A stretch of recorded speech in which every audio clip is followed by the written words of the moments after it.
everyone, good evening. I hope you all are doing great. This is me, Neha, your educator for.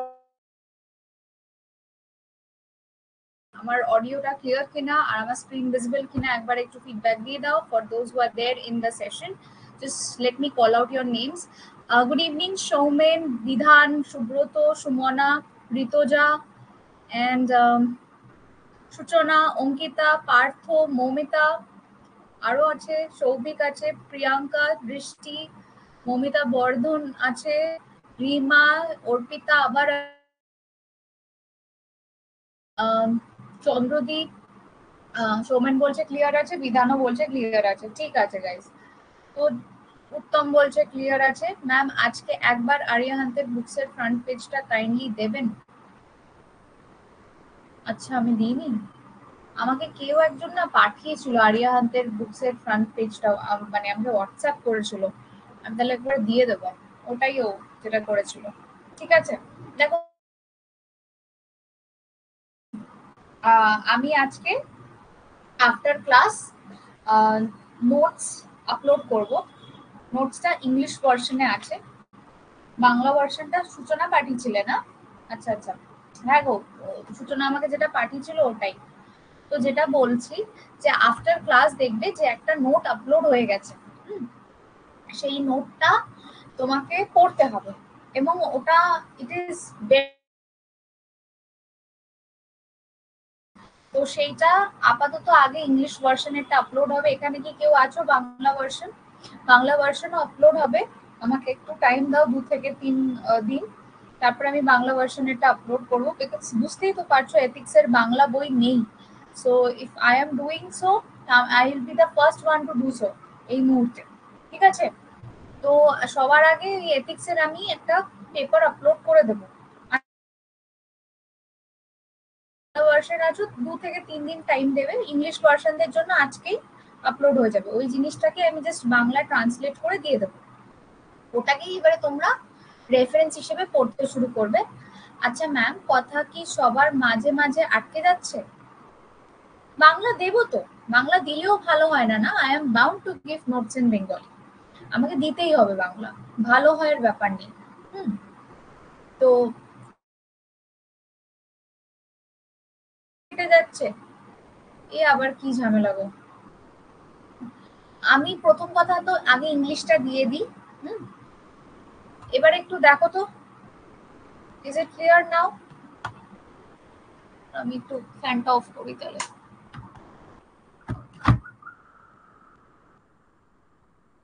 এখনো sound কেটে যাচ্ছে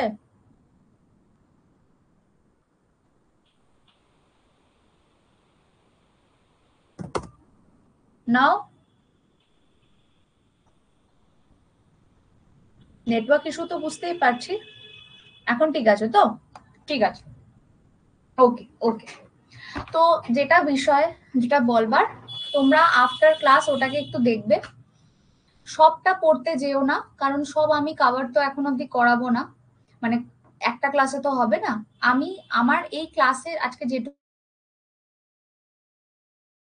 করে ওই note থেকে যেটুকু পড়বা সেটুকু পড়বে আমার রিকোয়েস্ট রইলো যে আগে একটু ইংলিশ ভার্সনটা পড়ো তোমার নোটস হচ্ছে কন্টেন্ট সেকশনে পাবে আমি কন্টেন্ট সেকশনে নোটস এবং আগের দিনের পিপিটি এবং ক্লাস পিপিটি পিওয়াইকিউ সব আপলোড করে দিয়েছি প্রত্যেকে দেখবে এথিক্সের জায়গাটা for those who don't know আর আরেকটা বিষয় হচ্ছে যে বাংলা হোক ইংলিশ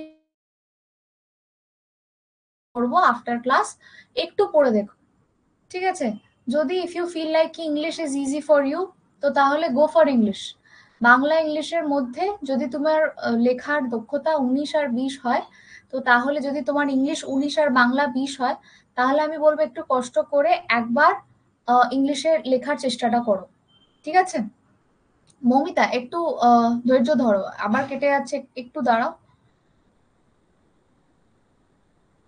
বুঝেছো তো আর এইসব কি সাইক্লোন আসারও এই সমস্ত ব্যাপার ট্যাপার আছে তো for that reason I guess একটু নেটওয়ার্ক ইস্যু হচ্ছে তোমাদের ওখানেও কি কারোর কি ওখানে হচ্ছে হ্যাঁ good evening Rana Chakraborty good evening ঠিক আছে এবার একটু শুরু করা যাক হ্যাঁ তো that's all for today. It's okay. হ্যাঁ হ্যাঁ হ্যাঁ, শুরু করা যাক। একদম শুনতে পাচ্ছ না তাহলে তো রিশিডিউল করতে হবে ক্লাস, বাট মোটামুটি হলে আমরা কাজ চালিয়ে নিতে পারবো। এই সাইক্লোন আর ওই ইয়েটার জন্যই হচ্ছে। আচ্ছা, আজকের যে পেপারটা, মানে আজকে আমাদের যে টপিক আমরা কি কি কভার করব, প্রথম টপিক যেটা কভার করব সেটা হচ্ছে এথিক্স এর ইন্ট্রোডাকশন, সেকেন্ড হচ্ছে এসেন্স অফ এথিক্স, থার্ড হচ্ছে ডিটারমিনেন্টস অফ এথিক্স, তারপরে হচ্ছে বিলিফ ভ্যালিউ,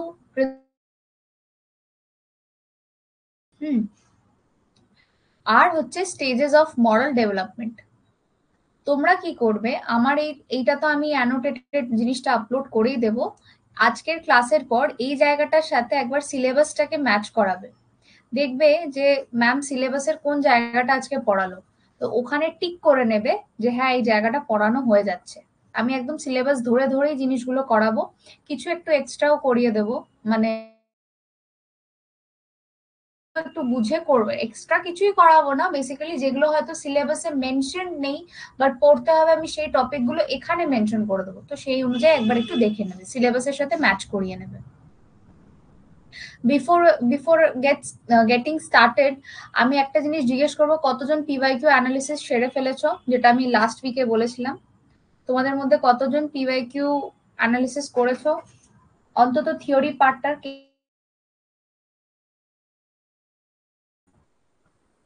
বলো।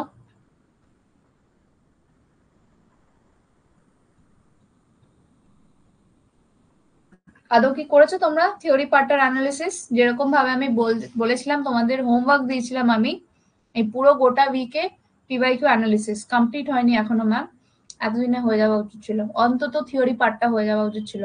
সামনের সপ্তাহের মধ্যে প্রত্যেকের analysis my mail ID is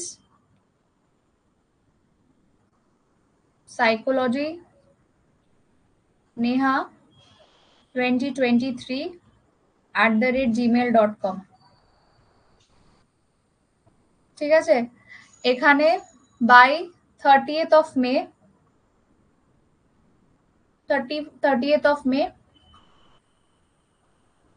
mail করে দেবে, চেক করে বলে দেবো যে মোটামুটি ঠিকঠাক আছে কিনা অ্যানালিসিসটা।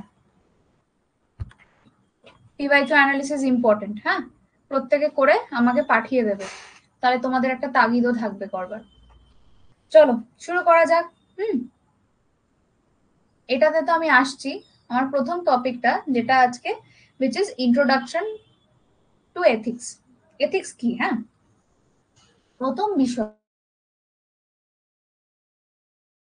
যে এথিক্স শব্দটা, ঠিক আছে, এই যে দ্য টার্ম এথিক্স, এইটা এনশিয়েন্ট ওয়ার্ড ইথোস থেকে এসেছে। ঠিক আছে, basically the term ethics has come from the word ethos। Ethos থেকে এসেছে, ঠিক আছে। এবার এই এনশিয়েন্ট ওয়ার্ডটা কোন অরিজিনের?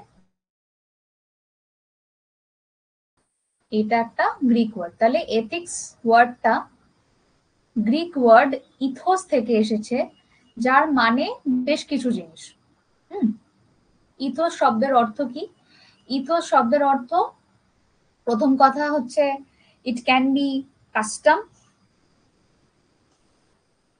এটার আরেকটা মানে হতে পারে ক্যারেক্টার, এটার আরেকটা মানে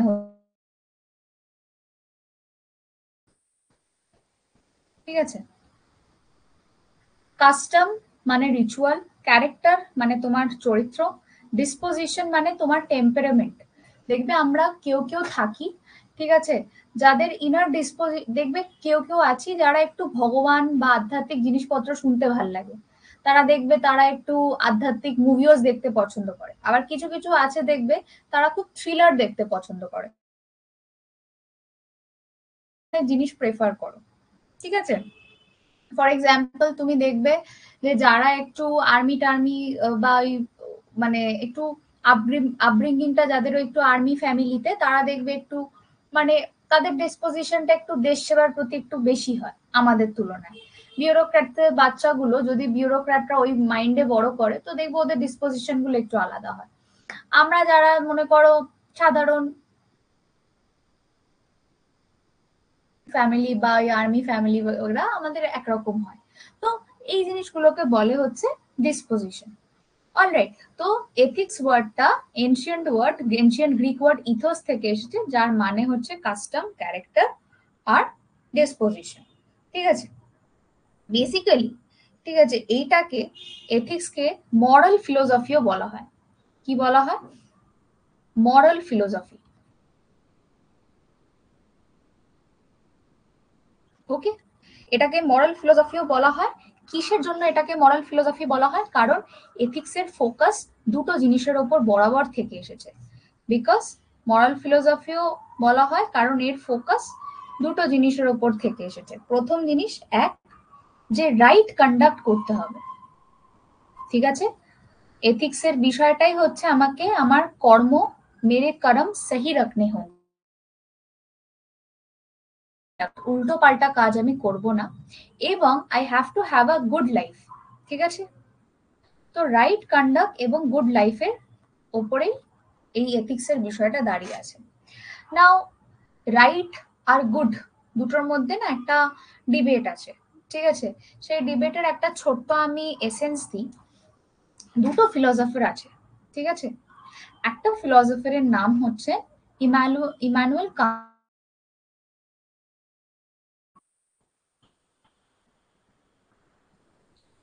এবং আরেকটা ফিলসফারের নাম হচ্ছেন জেরেমি বেন্থন। ঠিক আছে, জেরেমি বেন্থন। এনারা দুজন এথিক্সকে কিভাবে দেখছেন, এনার চোখে এথিক্স কি, এবং শোনো তোমাদের খুব ইন্টারেস্টিং লাগবে বিষয়টা। ইমানুয়েল কান্ট বলছেন যে ethics is nothing but following your duties at any cost. ঠিক আছে, ইমানুয়েল কান্ট বলছে এথিক্স কিছুই না, নিজের ডিউটিকে ফলো করা অ্যাট এনি কস্ট, ওটাই তোমার এথিক্স। এথিক্যাল কন্ডাক্ট ওটাকেই বলে, ফলোইং ডিউটিস। ঠিক আছে, শুনতে পেলাম না। এথিক্সের বিষয়, ঠিক আছে, এথিক্সের বিষয়, মানে এথিক্সকে দুজন ফিলোসফার দুরকম পার্সপেক্টিভে দেখছে। ইমানুয়েল কান্তের একটা পার্সপেক্টিভ আছে, জেরেমি বেন্থনের একটা পার্সপেক্টিভ আছে। এই দুটো মানুষের পার্সপেক্টিভ নিয়ে কেন আমি আলোচনা করছি? বিকজ এই দুটো মানুষ একে অপরের একদম উল্টো একটা পার্সপেক্টিভ দিয়েছে, কিন্তু দুজনেই এথিক্স নিয়ে। কেন আমি দুজনের নাম কেন মেনশন করলাম? এই যে ইমানুয়েল কান্ত বলেছেন যে এথিক্সের বিষয়টাই হচ্ছে রাইট কন্ডাক্ট, আর জেরেমি বেন্থন বলেছে এথিক্স মানেই হচ্ছে গুড কন্ডাক্ট বা গুড লাইফের গল্প। জিনিসটাকে আমি যদি এক্সপ্লেন করি তোমাদের আর একটু ক্লিয়ার হবে। বিষয়টা হচ্ছে যে ইমানুয়েল কান্ত বলছে যে এথিক্স মানে কি, তুমি তুমি যদি তুমি একটা টিচার হও, তো পড়ানোটা তোমার এথিক্যাল কন্ডাক্ট। তুমি যদি কোনো সিভিল সার্ভেন্ট হও, দেশ সেবা করা বা সোসাইটির সেবা করা বা সোসাইটিতে কন্ট্রিবিউট করা, ওটাই তোমার এথিক্স। তা তুমি তোমার ডিউটির আরে যা আসে সেটাকে যদি তুমি বাদ দাও, তুমি কোনো বাজে কাজ করছো না। If anything and everything comes between you and your duty, তুমি তোমার পুরো রাইট আছে ওটাকে কেটে বাদ দেওয়ার, বিকজ তুমি তোমার ডিউটি করছো। ইমানুয়েল কান্ত বলতো। ওয়ারাস জেরেমি বেন্থনের পার্সপেক্টিভটা না একটু অন্যরকম ছিল। ঠিক আছে, উনি বলতেন যেটাই রাইট হবে ওটা এথিক্যাল, এরকম কোনো মানে নেই। যেটা গুড হবে ওটাই এথিক্যাল। কথাগুলো মাঝে মাঝে কেটে যাচ্ছে ম্যাম, কি বলো তো? দাঁড়াও, আমি একটু রিফ্রেশ করি। ঠিক আছে, আমি একটু রিফ্রেশ।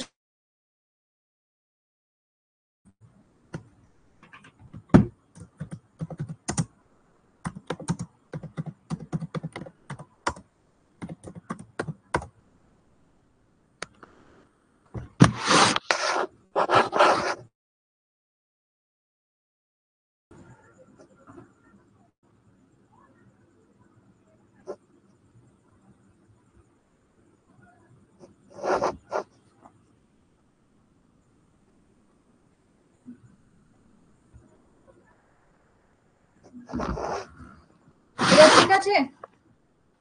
হ্যালো, শোনা যাচ্ছে? ইজ ইট ওকে নাও? আচ্ছা, তো বিষয়টা হচ্ছে নেক্সট যেটা আমার বলবার, হ্যাঁ হ্যাঁ হ্যাঁ, তো জেরেমি বেন্থন বলেছেন যেটা গুড ওটাই এথিক্যাল। আর ইমানুয়েল কান্ট বলছেন যেটা রাইট ওটাই এথিক্যাল। জেরেমি বেন্থনের আমি পার্সপেক্টিভটা বলি। বাহুবলীর সিনটা দেখেছো? বাহুবলীর ওই সিনটা যেখানে বাহুবলী যারা দেখেছো তারা একটু ভালো কনটেক্সটটা পাবে, যারা দেখোনি আমি বলছি। বাহুবলী সিনেমাটাতে দুজন ক্যারেক্টার ছিল, একজন অমরেন্দ্র বাহুবলী আর একজন ভাল্লাল দেব। দুজনকেই দায়িত্ব দেওয়া হয়েছিল যে আমাদের স্টেট, আমাদের রাজ্য খাতরে মে আছে, বিপদে আছে, একটা ট্রাইব এসে আমাদের রাজ্যকে আক্রমণ করেছে, তোমাদের দুজনেরই কাজ হচ্ছে আমাদের রাজ্যকে প্রোটেক্ট করা। তোমরা তোমাদের দুজনের মধ্যে যে রাজ্যকে প্রোটেক্ট করতে পারবে এবং যে ওদেরকে হারিয়ে দিতে পারবে তাকে at the end of the war রাজা ঘোষণা করা হবে মাহিষ্মতির। এই গল্পটা শুনেছো তো? তো তাতে করে ওই যুদ্ধের সময় ভাল্লাল দেবের কাছে একটা রথ ছিল, ঠিক আছে, যে রথটাতে অনেকের কিলিং করা পসিবল হতো। তো it's a very good weapon ওয়ারের ক্ষেত্রে।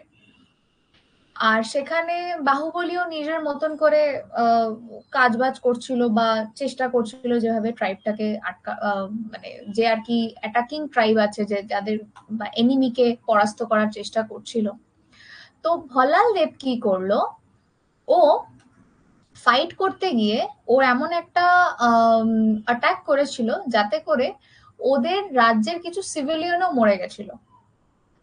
কিন্তু ওই সিভিলিয়ান মরে গেছে, that doesn't matter, but ultimately ওই ট্রাইবের যে রাজাটা, মানে ওর এনিমির যে রাজাটা, ওকে মেরে ফেলেছিল। বাট তার সাথে সাথে শত্রুকে তো মেরেইছে, নিজের ঘরের লোককেও মেরে দিয়েছে, ঠিক আছে। ওই যুদ্ধটা বাহুবলীই জিতে যেত, কিন্তু যেহেতু বাহুবলী দেখলো যে আমি অ্যাটাক করলে আমার নিজের রাজ্যের লোকও মরবে, দুশ্মন তো মরবেই মরবে, কিন্তু আমার নিজের রাজ্যের লোকও মরে যাবে, so better I keep to my self, আমি ওই অ্যাটাকটা করবো না, আমি একটু থেমে যাই, আমার ওখানে যাওয়া উচিত হবে না। যারা বাহুবলী দেখেছো তারা একটু বুঝতে পারবে সিনটাকে মনে করতে পারছো কিনা। তো সেখানেই হচ্ছে এই ইমানুয়েল কান্ত আর জেরেমি বেন্থনের কনসেপ্ট। ভাল্লাল দেব এই ইমানুয়েল কান্তের ফিলোসফিতে চলেছিল যে আমার আমার কাজ হচ্ছে দেশকে প্রোটেক্ট করা বা আমার রাজ্যকে প্রোটেক্ট করা, তাতে সিভিলিয়ান মরুক কি এনিমি মরুক আমার দেখার দরকার নেই, আলটিমেটলি এনিমির মেন হেড মাথাটাকে আমি মেরে ফেললাম, ব্যাস ওটাই বিজয়, ওটাতেই আমি জিতে গেলাম। কিন্তু বাহুবলী বলল যে না, আমি যদি ওইভাবে অ্যাটাক করতে চাই যেভাবে ভাল্লাল দেব করেছে, তাতে করে আমার সিভিলিয়ান মরছে, তো আমি আমার দেশবাসীকে খতরায় বা মেরে অন্য একটা, মানে ওটা আমার লসই হবে, ঠিক আছে। মনে করো ওই হেডটাকে মারতে গেলে যদি আমার নিজের 50 জন লোক মরে যায়, সিভিলিয়ান গুলো মরে যায়, তাহলে তো আমি রাজা হিসেবে ব্যর্থ। হয়তো জিতে তো যাব, রেজাল্টটা হয়তো জিতে তো যাবো, বাট জিনিসটা গুড হবে না, বুঝেছো? তো জেরেমি বেন্থন বলছেন যে ডাজেন্ট ম্যাটার কি তুমি যেটা করছো, সেটা মানে কি বলবো, যদি সেটার রেজাল্ট ভালো হয় তবেই জিনিসটা এথিক্যাল, যদি রেজাল্ট ভালো না হলো সেই জিনিসটা এথিক্যাল নয়। তো জেরেমি বেন্থন রেজাল্ট অ্যাপ্রোচে চলেছে আর ইনি প্রসেস অ্যাপ্রোচে চলেছে। অনেকেই দেখবে আছে যে বলে যে ডাব্লিউবিসিএস এতদিন পড়লাম, আলটিমেট রেজাল্ট তো আমার কিছু হলো না, তো তাহলে আমার পুরো ইয়ারটা জিরো। জেরেমি বেন্থনের এই কনসেপ্ট, যদি আলটিমেট রেজাল্ট যদি গুড হয় তো তাহলে জিনিসটা এথিক্যাল হয়েছে। কিন্তু অনেকেই আবার বলবে আমি ডাব্লিউবিসিএস পাই চাই না পাই কি ইউপিএসসি পাই চাই না পাই, এই প্রসেসটাতে আমি অনেক কিছু শিখেছি, তো আমি আমার ডিউটিটা করে গেছি অ্যাজ আ স্টুডেন্ট, রেজাল্ট যাই হোক না কেন তো আমি জিনিসটাকে এথিক্যাল কাজ করেছি। ইমানুয়েল কান্তের বক্তব্য এটাই। হ্যাঁ, ধরো তুমি কিছু না করলে, ফর এক্সাম্পল, তুমি কিছু না করলে, তুমি শুয়ে থাকলে, তাতেই যদি জনগণের কল্যাণ হয়, তাহলে জেরেমি বেন্থন বলবে হ্যাঁ ও এথিক্যাল কাজই করেছে, সেও যাই করুক, ডাজেন্ট ম্যাটার। হ্যাঁ, শুয়ে ছিল তাতে করেও যদি ও জনগণের কল্যাণ করে আসতে পারছে, তো তাহলে ঠিক আছে, কোনো অসুবিধা নেই। যে করাপশন করেও যদি ও মানে করাপশনের টাকা দিয়ে সোশ্যাল সার্ভিস করে আলটিমেটলি রেজাল্ট ভালো দিচ্ছে, তাহলে ও এথিক্যাল কাজ করছে। জেরেমি বেন্থন কিন্তু রেজাল্ট অ্যাপ্রোচ নিয়ে চলে। ওয়ারেজ ইমানুয়েল কান্ত বলবে কি, ধরো তোমার ওই যে যেটা ভল্লাল দেব করলো, ভল্লাল দেবের ডিউটি ছিল যে নিজের স্টেটকে রক্ষা করা, সেই রক্ষা করার জন্য যদি সামনে কোনো সিভিলিয়ানও আসে তাকেও আমি কেটে উড়িয়ে দেবো, এবং সেটাও কিন্তু ভল্লাল দেবের জন্য এথিক্যাল। ও বলবে যে হ্যাঁ আমি তো দেশকে বাঁচাচ্ছি, তাতে যদি দুটো পাঁচটা সিভিলিয়ান মরে যায় তাহলে যাক, আমি আমার ডিউটি করছি, and following duty is right, and if anything is right it is ethical. বোঝা গেল? তাহলে একজন এই রাইট কন্ডাক্টের বিষয় নিয়ে বলে, আর একজন গুডের বিষয় নিয়ে বলে। ঠিক আছে, ধরো ইমানুয়েল কান্ত বলছে ধরো তুমি করে গেলে বাট তার রেজাল্টটা ভালো হলো না, তা হলেও তুমি এথিক্যাল কাজই করেছো। ঠিক আছে, ধরো তুমি অনেক সময় কি হয় না, what is right is not always good, তাই না? যেটা সঠিক হয় সেটা সবসময় ভালো হয় না, আর যেটা সবসময় ভালো হয় সেটা সবসময় সঠিকও হয় না। ইউপিএসসি এইভাবেই খেলেছে, what is right is not always good, and what is good is not always right. তো তাহলে তুমি কি মানে এইখানে তুমি কি জিনিসটাকে হাইলাইট করতে চাইছো, তখন তোমাকে এই অ্যাপ্রোচ দুটোকে মানে ইনডাইরেক্টলি তোমাকে এই ইমানুয়েল কান্ত আর এই জেরেমি বেন্থনের জিনিসটাকে ডিসকাস করতে হবে। এটা আমরা একটু ডিটেলে পড়বো, আমি জাস্ট ছোটর মধ্যে এখানে বলে দিলাম যাতে আমরা এথিক্সের ব্যাপারটা বুঝি। যে দুরকম ভাবে দুজন মানুষ এথিক্সকে দেখছে, একজন দেখছে যে গুডের হিসেবে, আর একজন দেখছে এটা। তো এবার ডিপেন্ড করছে, এবারে সিচুয়েশন ওয়াইজ আমরা সিভিল সার্ভেন্ট, আমরা হচ্ছে সুবিধাবাদী লোক। ঠিক আছে, সিভিল সার্ভেন্ট হচ্ছে ফিলোসফার নয়। সিভিল সার্ভেন্টকে সিচুয়েশন বুঝে কখনো কখনো নিজেকে ইমানুয়েল কান্তের অ্যাপ্রোচে যেতে হবে, কখনো কখনো জেরেমি বেন্থনের অ্যাপ্রোচে যেতে হবে। সেটা আমরা নিজেরা ডিসাইড করে নেব যে কখন কোন পন্থাটা অবলম্বন করব। ঠিক আছে, তো তাহলে বেসিক্যালি এবারে আমি যদি বলি যে এথিক্সের মধ্যে কি কি ফান্ডামেন্টাল কোয়েশ্চেন্স গুলোকে অ্যাড্রেস করা হয়, এথিক্স জিনিসটা বলতে কি কি বোঝাচ্ছে, what are the fundamental questions that are being addressed while talking about ethics. First question হচ্ছে what is right and what is wrong. ethics main চারটে প্রশ্ন তোলে। ঠিক আছে, সেই চারটে প্রশ্নের মধ্যে প্রথম প্রশ্নটা হচ্ছে কোনটা রাইট অ্যাকশন, কোনটা রং অ্যাকশন, রাইট অ্যান্ড রং। তো ফার্স্ট যে বিষয়টা এথিক্সে চলে আসে সেটা হচ্ছে what actions are considered to be right and what actions are considered to be wrong in specific situation. ঠিক আছে, what actions are considered to be right or wrong in specific situations. প্রথম প্রশ্ন, এথিক্স এটা নিয়ে ভাবে। Second প্রশ্ন ethics যেটাকে নিয়ে ভাবে, ইট ইজ মরাল কন্ডাক্ট। মরাল কন্ডাক্টের প্রশ্ন। এবারে তাহলে মরাল কন্ডাক্ট কি দাঁড়ালো, কিভাবে একটা মানুষকে বিহেভ করা উচিত। ঠিক আছে, মরাল কন্ডাক্ট হচ্ছে যে কিভাবে একটা মানুষকে বিহেভ করা উচিত। দেখো এথিক্সের প্রথম যে এরিয়াটা, এথিক্স যেটাকে নিয়ে বিচার বিবেচনা করে সেটা হচ্ছে কোন জিনিসটা ঠিক এবং কোন জিনিসটা ভুল কোন একটা সিচুয়েশনে। তারপরে কোন জিনিসটা করা উচিত, এটা তো ঠিক ভুলের মাপকাঠি হয়ে গেল। মরাল কন্ডাক্ট হচ্ছে উচিত অনুচিতের জায়গাটা দেখে, কোন জিনিসটা করা উচিত। ঠিক আছে, তো এখানটায় আমরা বলতে পারি how people should behave ethically.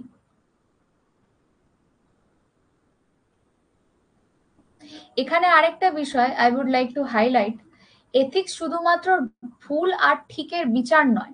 ঠিক আছে, এথিক্স ভুলকে ডিসকারেজ করা এবং ঠিককে এনকারেজ করা।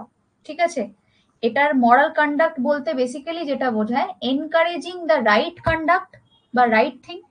ঠিক জিনিসকে আমরা এনকারেজ করি যে এটা বেশি করে করো, এবং ভুল জিনিসকে আমরা ডিসকারেজ করি যে এটা কম করো, এটাও এথিক্যাল। ঠিক আছে? Encouraging the right action, encouraging the right, discouraging the wrong.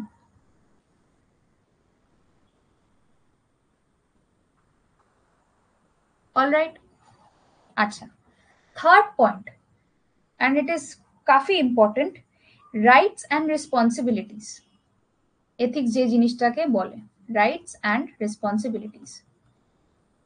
দেখো, তোমাদের বা তোমার বা আমার রাইট তো প্রচুর আছে, ঠিক আছে, বাক স্বাধীনতা তো আছে, তার মানে কি যাকে তাকে যেটা ইচ্ছা বলে দিতে পারা যায়? বুঝতে পেরেছো? হ্যাঁ, তো এথিক্স হচ্ছে এই জায়গাটাই বিচার করে, হ্যাঁ রাইট তো আছে, we are free to tell anything to anyone. তার মানে তুমি একটা ছোট বাচ্চার কাছে অ্যাডাল্টেটেড কনভারসেশন করবো, ইজ ইট কি এথিক্যালি রাইট? ভাবো একটু বিষয়টা। তোমার বাক স্বাধীনতা আছে, মানে এই জিনিসটা লিগাল, তুমি তোমার মুখে যেটা আসে তুমি বলতে পারো, বাট সেটার উপরও তো একটা রিজনেবল রেস্ট্রিকশন লাগানো হয়েছে, সংবিধান তো লাগিয়েছে রিজনেবল রেস্ট্রিকশন, যে সবার সাথে সবকিছু বিচার করা যায় না বা ডিসকাস করা যায় না বা সবাইকে সবকিছু বলা যায় না। তো রাইটস দেখে যে হোয়াট আওয়ার ফান্ডামেন্টাল রাইটস, আমাদের ফান্ডামেন্টাল রাইটস গুলো কি কি, এথিক্স এটা দেখে। এবং আমরা আমাদের সোসাইটির প্রতি, ঠিক আছে, এবং আদার্সদের প্রতি নিজেদেরকে কিভাবে হোল্ড করছি, আমাদের রেসপন্সিবিলিটিস গুলো কি আমরা নেভাতে পারছি, like how do we hold our responsibilities towards others and the society. আমাদের এথিক্যালি তো দেখো, সত্যি কথা বলতে একটা স্টুডেন্টের খাতা চেকিং, একটা ভালো করে ভাবো, একটা স্টুডেন্টের খাতা চেকিং করছো, আর তুমি জাস্ট উপর উপর দেখে একটু ভালো হাতের লেখা দেখে দিয়ে দিলে, ভালো করে পড়লেও না, কি মুড অফ আছে সবকে একটা গড়ে নম্বর দিয়ে বসিয়ে দিলে, এই জিনিসটা কি এথিক্যালি রাইট? এবারে বলবে আমার তো রাইট আছে, আমি স্পেশালি এটা লিটারেচার সাবজেক্ট হয়, আমার পড়ে মনে হয়েছে অনেক কিছু হতে পারে, ও ভালো লেখেনি দিয়ে দিলাম, বাট অ্যাকচুয়ালি হয়তো দেখো গিয়ে তার খাতা দেখার মুড ছিল না, বা তাড়াহুড়ো ছিল, বা অন্য কোনো রিজন ছিল, দিয়ে উল্টো পাল্টা করে জিনিসটাকে দিয়ে দিল। তো তাহলে আমরা সোসাইটির প্রতি এবং অন্যের প্রতি নিজেদের রেসপন্সিবিলিটিটাকে কিভাবে পালন করছি, এটাও কিন্তু এথিক্সের জায়গা। ঠিক আছে? হ্যাঁ, how do we hold our responsibilities towards others and the society, সেটাও ethics দেখে। how do we hold our responsibilities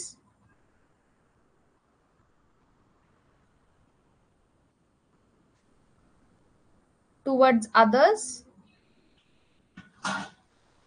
and the society at large, অন্যদের প্রতি এবং সোসাইটির প্রতি, সেটা। নাও দ্য লাস্ট পয়েন্ট বিং যেটা এথিক্স দেখে, সেটা হচ্ছে গুড লাইফের কনসেপ্ট। আমরা ঠিক কাজ কেন করি? আমাদের ধর্মে বা রিলিজিয়ানে, আমি জানি না, আই থিঙ্ক সবার রিলিজিয়ানই একটাই কথা বলে, কার্মা বলে একটা কনসেপ্ট হয়, কি করম আপনি সহি রাখনে চাইয়ে so that we lead a good life. নিজেদের কর্ম ভালো রাখা উচিত যাতে আমাদের সাথে কোনো বাজে না হয়, কারণ কর্মা বলে জেসা বীজ বোগে মানে ভেসাই আয়েগা, কারণ যেরকম বইবে সেরকমই আসবে ফসল। ঠিক আছে? তো সেটাই আর কি বলছে, যে এথিক্স বলছে আমাদের এথিক্যাল কন্ডাক্ট বা মরাল কন্ডাক্ট বা আমাদের এথিক্যাল বিহেভিয়ার করাই বা কেন উচিত, যাতে আমরা একটা ভালো লাইফ পেতে পারি।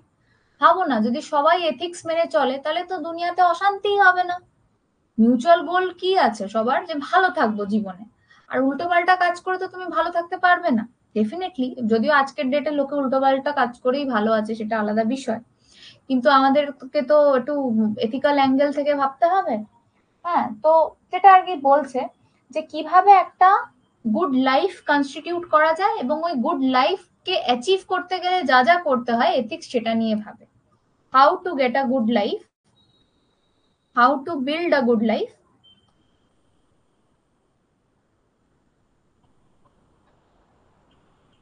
and how to achieve it. Ethics main এই চারটে প্রশ্ন নিয়ে ভাবে। এথিক্সের স্কোপটাই এই চারটে জিনিস নিয়ে রয়েছে, যে এথিক্স কি বোঝে। এথিক্স বোঝে কোনটা ঠিক কোনটা ভুল, ঠিক আছে। এথিক্স বোঝে ঠিককে সবসময় এনকারেজ করো, ভুলকে সবসময় ডিসকারেজ করো। এথিক্স বোঝে নিজের রাইট বোঝো, নিজের রাইটের আওতায় থেকে কাজকর্ম করো, এবং তার সাথে সাথে নিজের রেসপন্সিবিলিটি অন্যের প্রতি এবং নিজের রেসপন্সিবিলিটি সোসাইটির প্রতি বোঝো। ফোর্থ পয়েন্ট, এথিক্স বলে যে সবসময় বিহেভিয়ার এমন রাখো যাতে একটা এন্ড অফ দ্য ডে একটা ভালো লাইফ নিজের জন্য তৈরি করতে পারো, এবং কাজকর্মগুলো ওভাবেই করো যাতে তুমি একটা ভালো লাইফ অ্যাচিভ করতে পারো। That's all. এইটাই হচ্ছে এথিক্স এর ফান্ডামেন্টাল কোয়েশ্চেন। ক্লিয়ার? মানে এইগুলো এথিক্স মেন এই চারটে কোয়েশ্চেন নিয়েই সারাউন্ডেড। এথিক্স এর পুরো গল্পটাই এই চারটে কোয়েশ্চেনের মধ্যে সীমাবদ্ধ। ওই বিধান না, বিধানই মনে হয় আগের দিন বলছিলেন ম্যাম এথিক্স এর একটা ডেফিনেশন বা এথিক্স এর কনসেপ্টটা ভালো করে বলুন। তো দিস ইজ বেসিক্যালি এথিক্স। এবারে এথিক্স তো আমরা বলেইছি, আগের দিন আমরা একটা আলোচনা করেছিলাম ডেফিনেশন কি, যে সেট অফ স্ট্যান্ডার্ডস যেটা সোসাইটি একটা বেছে নিয়েছে সেটাকেই ফলো করা is basically ethical behaviour, right? Ma'am moral কন্ডাক্টটা আরেকবার বলবেন। মরাল কন্ডাক্ট মানে হচ্ছে কোনটা উচিত জিনিস করা, উচিত জিনিস করা, এন্ড শুধুমাত্র উচিত জিনিস করা না, ভালো জিনিসকে বা সঠিক জিনিসকে উৎসাহিত করা, যাতে লোকে, বা মনে করো তুমি যখন ছোট বাচ্চাকে শেখাবে, টিউশন পড়াও কি স্কুল টিচার হলে, বা বাবা মাও যদি তুমি হও, বা তুমি যদি গার্ডিয়ান হও, তুমি একটা বাচ্চাকে যদি শিক্ষা দাও, তো তুমি তাকে মরাল কন্ডাক্ট শেখাবে না কি বেটা স্টিলিং ইজ রং, চুরি করা খারাপ, তো তুমি চুরি করাটাকে অ্যাভয়েড করো, ডোন্ট ডু চুরি। তো চুরি করাটা হচ্ছে রং বিহেভিয়ার, এবং চুরি করাটাকে তুমি ডিসকারেজ করবে। এবং গুরুজনদের শ্রদ্ধা করা ইজ আ রাইট বিহেভিয়ার, এবং এই শ্রদ্ধা করার বিহেভিয়ারটাকে তুমি এনকারেজ করবে। তো মরাল কন্ডাক্ট হচ্ছে যেটা রাইট বিহেভিয়ার সেটাকে এনকারেজ করা, আর যেটা রং বিহেভিয়ার সেটাকে ডিসকারেজ করা। তবেই না বাচ্চা বুঝবে যে আচ্ছা একটা মানুষকে কিভাবে, how should the person behave, ঠিক আছে, একটা সিচুয়েশনে একটা মানুষের কিরকম ব্যবহার করা উচিত।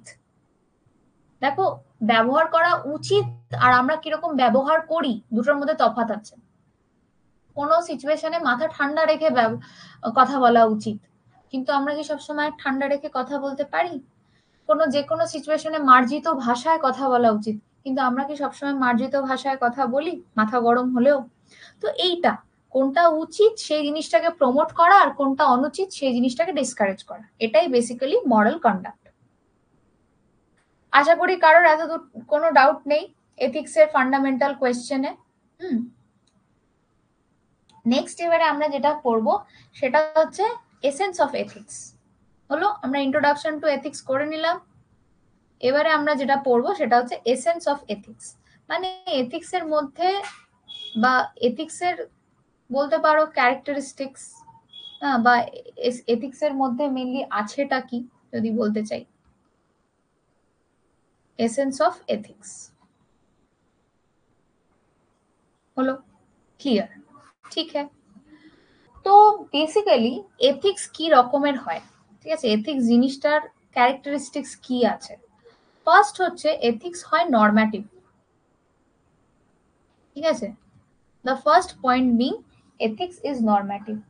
নরম্যাটিভ মানে এথিক্স হচ্ছে কিছু সোসাইটি আমাদের কিছু set of standards, set of principles, set of standard behaviours এগুলো এস্টাবলিশ করে দিয়েছে, সেটাকেই ফলো করাটাকে বলে হচ্ছে এথিক্স। নর্ম থেকে নরম্যাটিভ কথাটা এসছে, নর্ম মানে রুল, ঠিক আছে, নর্ম মানে রুল, সেখান থেকেই নরম্যাটিভ কথাটা হয়েছে। তো সোসাইটি কিছু কি করেছে, কিছু নর্মস এস্টাবলিশ করে দিয়েছে, অর্থাৎ কিছু রুলস এস্টাবলিশ করে দিয়েছে, কিছু সেট অফ স্ট্যান্ডার্ডস এস্টাবলিশ করে দিয়েছে, সেটাকেই কেউ যদি ফলো করে দেন জিনিসটা হচ্ছে এথিক্যাল বিহেভিয়ার। ঠিক আছে, establishing norms or standards of behaviour. এটার একটা আমি এক্সাম্পল যদি দিই, যেমন ওই যে কি বলা যায়, ধরো সোসাইটিতে এখন currently there is a rule কি যদি তুমি গ্রোন আপ হয়ে মানে অ্যাডাল্ট হয়ে নিজের বৃদ্ধ বাবা মাকে পেটাচ্ছ, তাহলে তুমি একটা অন্যায় কাজ করছো। কারণ বৃদ্ধ বাবা মার দায়িত্ব নেওয়াটা কারেক্ট বিহেভিয়ার, রাদার দেন তাকে বৃদ্ধাশ্রমে ফেলে দেওয়াটা ততটাই ইনকারেক্ট বিহেভিয়ার। তো এই যে কিছু সোসাইটি কিছু নর্মস অ্যান্ড রুলস এস্টাবলিশ করে দিয়েছে, যদি তুমি এর মতন করে চলো তো ঠিক আছে, তুমি এথিক্যাল, যদি তুমি ওর মতন করে না চলো তুমি আনএথিক্যাল কাজ করছো। তাহলে এথিক্স হচ্ছে নরম্যাটিভ, প্রথম পয়েন্ট। সেকেন্ড পয়েন্ট হচ্ছে কি, এথিক্স হচ্ছে র্যাশনাল। এমনি এমনি তো তোমাকে কোনো কাজ করতে বলে না কেউ, তোমাকে এথিক্স সবসময় আমাদেরকে এনকারেজ করে কোনো একটা সিচুয়েশনে ক্রিটিক্যালি ভাবা, ঠিক আছে, যে সিচুয়েশনটাতে হচ্ছেটা কি এবং কেন হচ্ছে জিনিসটা, কনসিডার করা যে এই সিচুয়েশনে আমি যদি কোনো অ্যাকশন নিই তো তাহলে তার ফল কি কি হতে পারে। এবং এবং ধরো তোমার মাথায় দুটো জিনিস চলছে, দুটো জিনিস চলছে কি, you will go with plan A, you will go with plan B, দুটোর মধ্যে তুলনা করা কি আচ্ছা প্ল্যান এ তে গেলে আমার কতটা লাভ আর ক্ষতি হতে পারে, প্ল্যান বি ফলো করলে আমার কতটা লাভ বা ক্ষতি হতে পারে, এই তিনটেই এথিক্স দেখে। তো তাহলে আমাদের রাইট বিহেভিয়ার গুলো সবসময় যথেষ্ট পরিমাণে একটা ইনফর্মড ডিসিশন, মানে আমরা মানে দুমদাম করে অন্ধের মতন আমি তো এথিক্যাল হতে বলছি না, ঠিক আছে। সো একটা এথিক্সের বিষয়টা হচ্ছে একটা সিভিল সার্ভেন্টকে এথিক্যাল কেন বলা হয়, বিকজ একটা সিভিল সার্ভেন্টের থেকে এক্সপেক্টেড কোনো একটা সিচুয়েশনে যদি সে দাঁড়িয়ে আছে কিছু হচ্ছে, মনে করো রায়েট লাগছে বা মনে করো কোনো আনরেস্ট হচ্ছে, ঠিক আছে, তো সেখানে ওকে দাঁড়িয়ে দেখতে হবে যে জিনিসটা হচ্ছেটা কেন, ক্রিটিক্যালি সেটাকে দেখতে হবে। সেকেন্ড যেটাকে দেখতে হবে যে এই মুহূর্তে ও যদি কোনো অ্যাকশন নেয় তো তাহলে তার ফল কি হতে পারে, অন্যভাবে কি জিনিসটাকে ট্যাকেল করা যেতে পারে। ওর কাছে যদি দুটো তিনটে অ্যাপ্রোচ থাকে সবটাকেই একটু কম্প্যারিজন করে দেখা যে কোন অ্যাপ্রোচে গেলে আমার অসুবিধা কম হবে, জনগণের সুবিধা বেশি হবে এই জিনিসটা। তো বেসিক্যালি আমি যদি লিখি এটা হবে ethics encourages us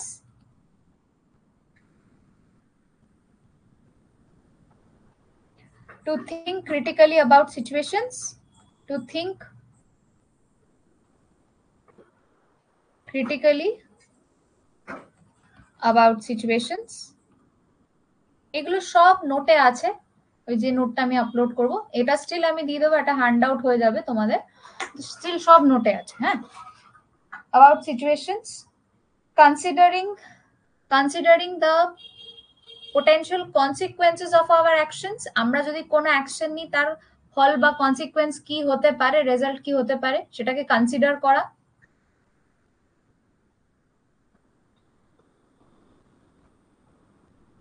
potential consequences of our actions। Next যেটা আমার বলবার, অ্যান্ড যদি তোমার হাতে 3-4টে অপশন থাকে কোন অপশনে গেলে তুমি ঠিকঠাক কিছু করতে পারবে, weighing them against our moral principles। weighing them, আমাদের অ্যাকশনস গুলো যদি আমার কাছে plan A, plan B, plan C থাকে, এই তিনটেকেই আমি তুলনা করব যে কোনটা এথিক্যাল হবে, কোনটা রাইট হবে, কোনটাতে ড্যামেজ কম হবে, বেনিফিট ম্যাক্সিমাম হবে, সবটা weighing them against our moral principles।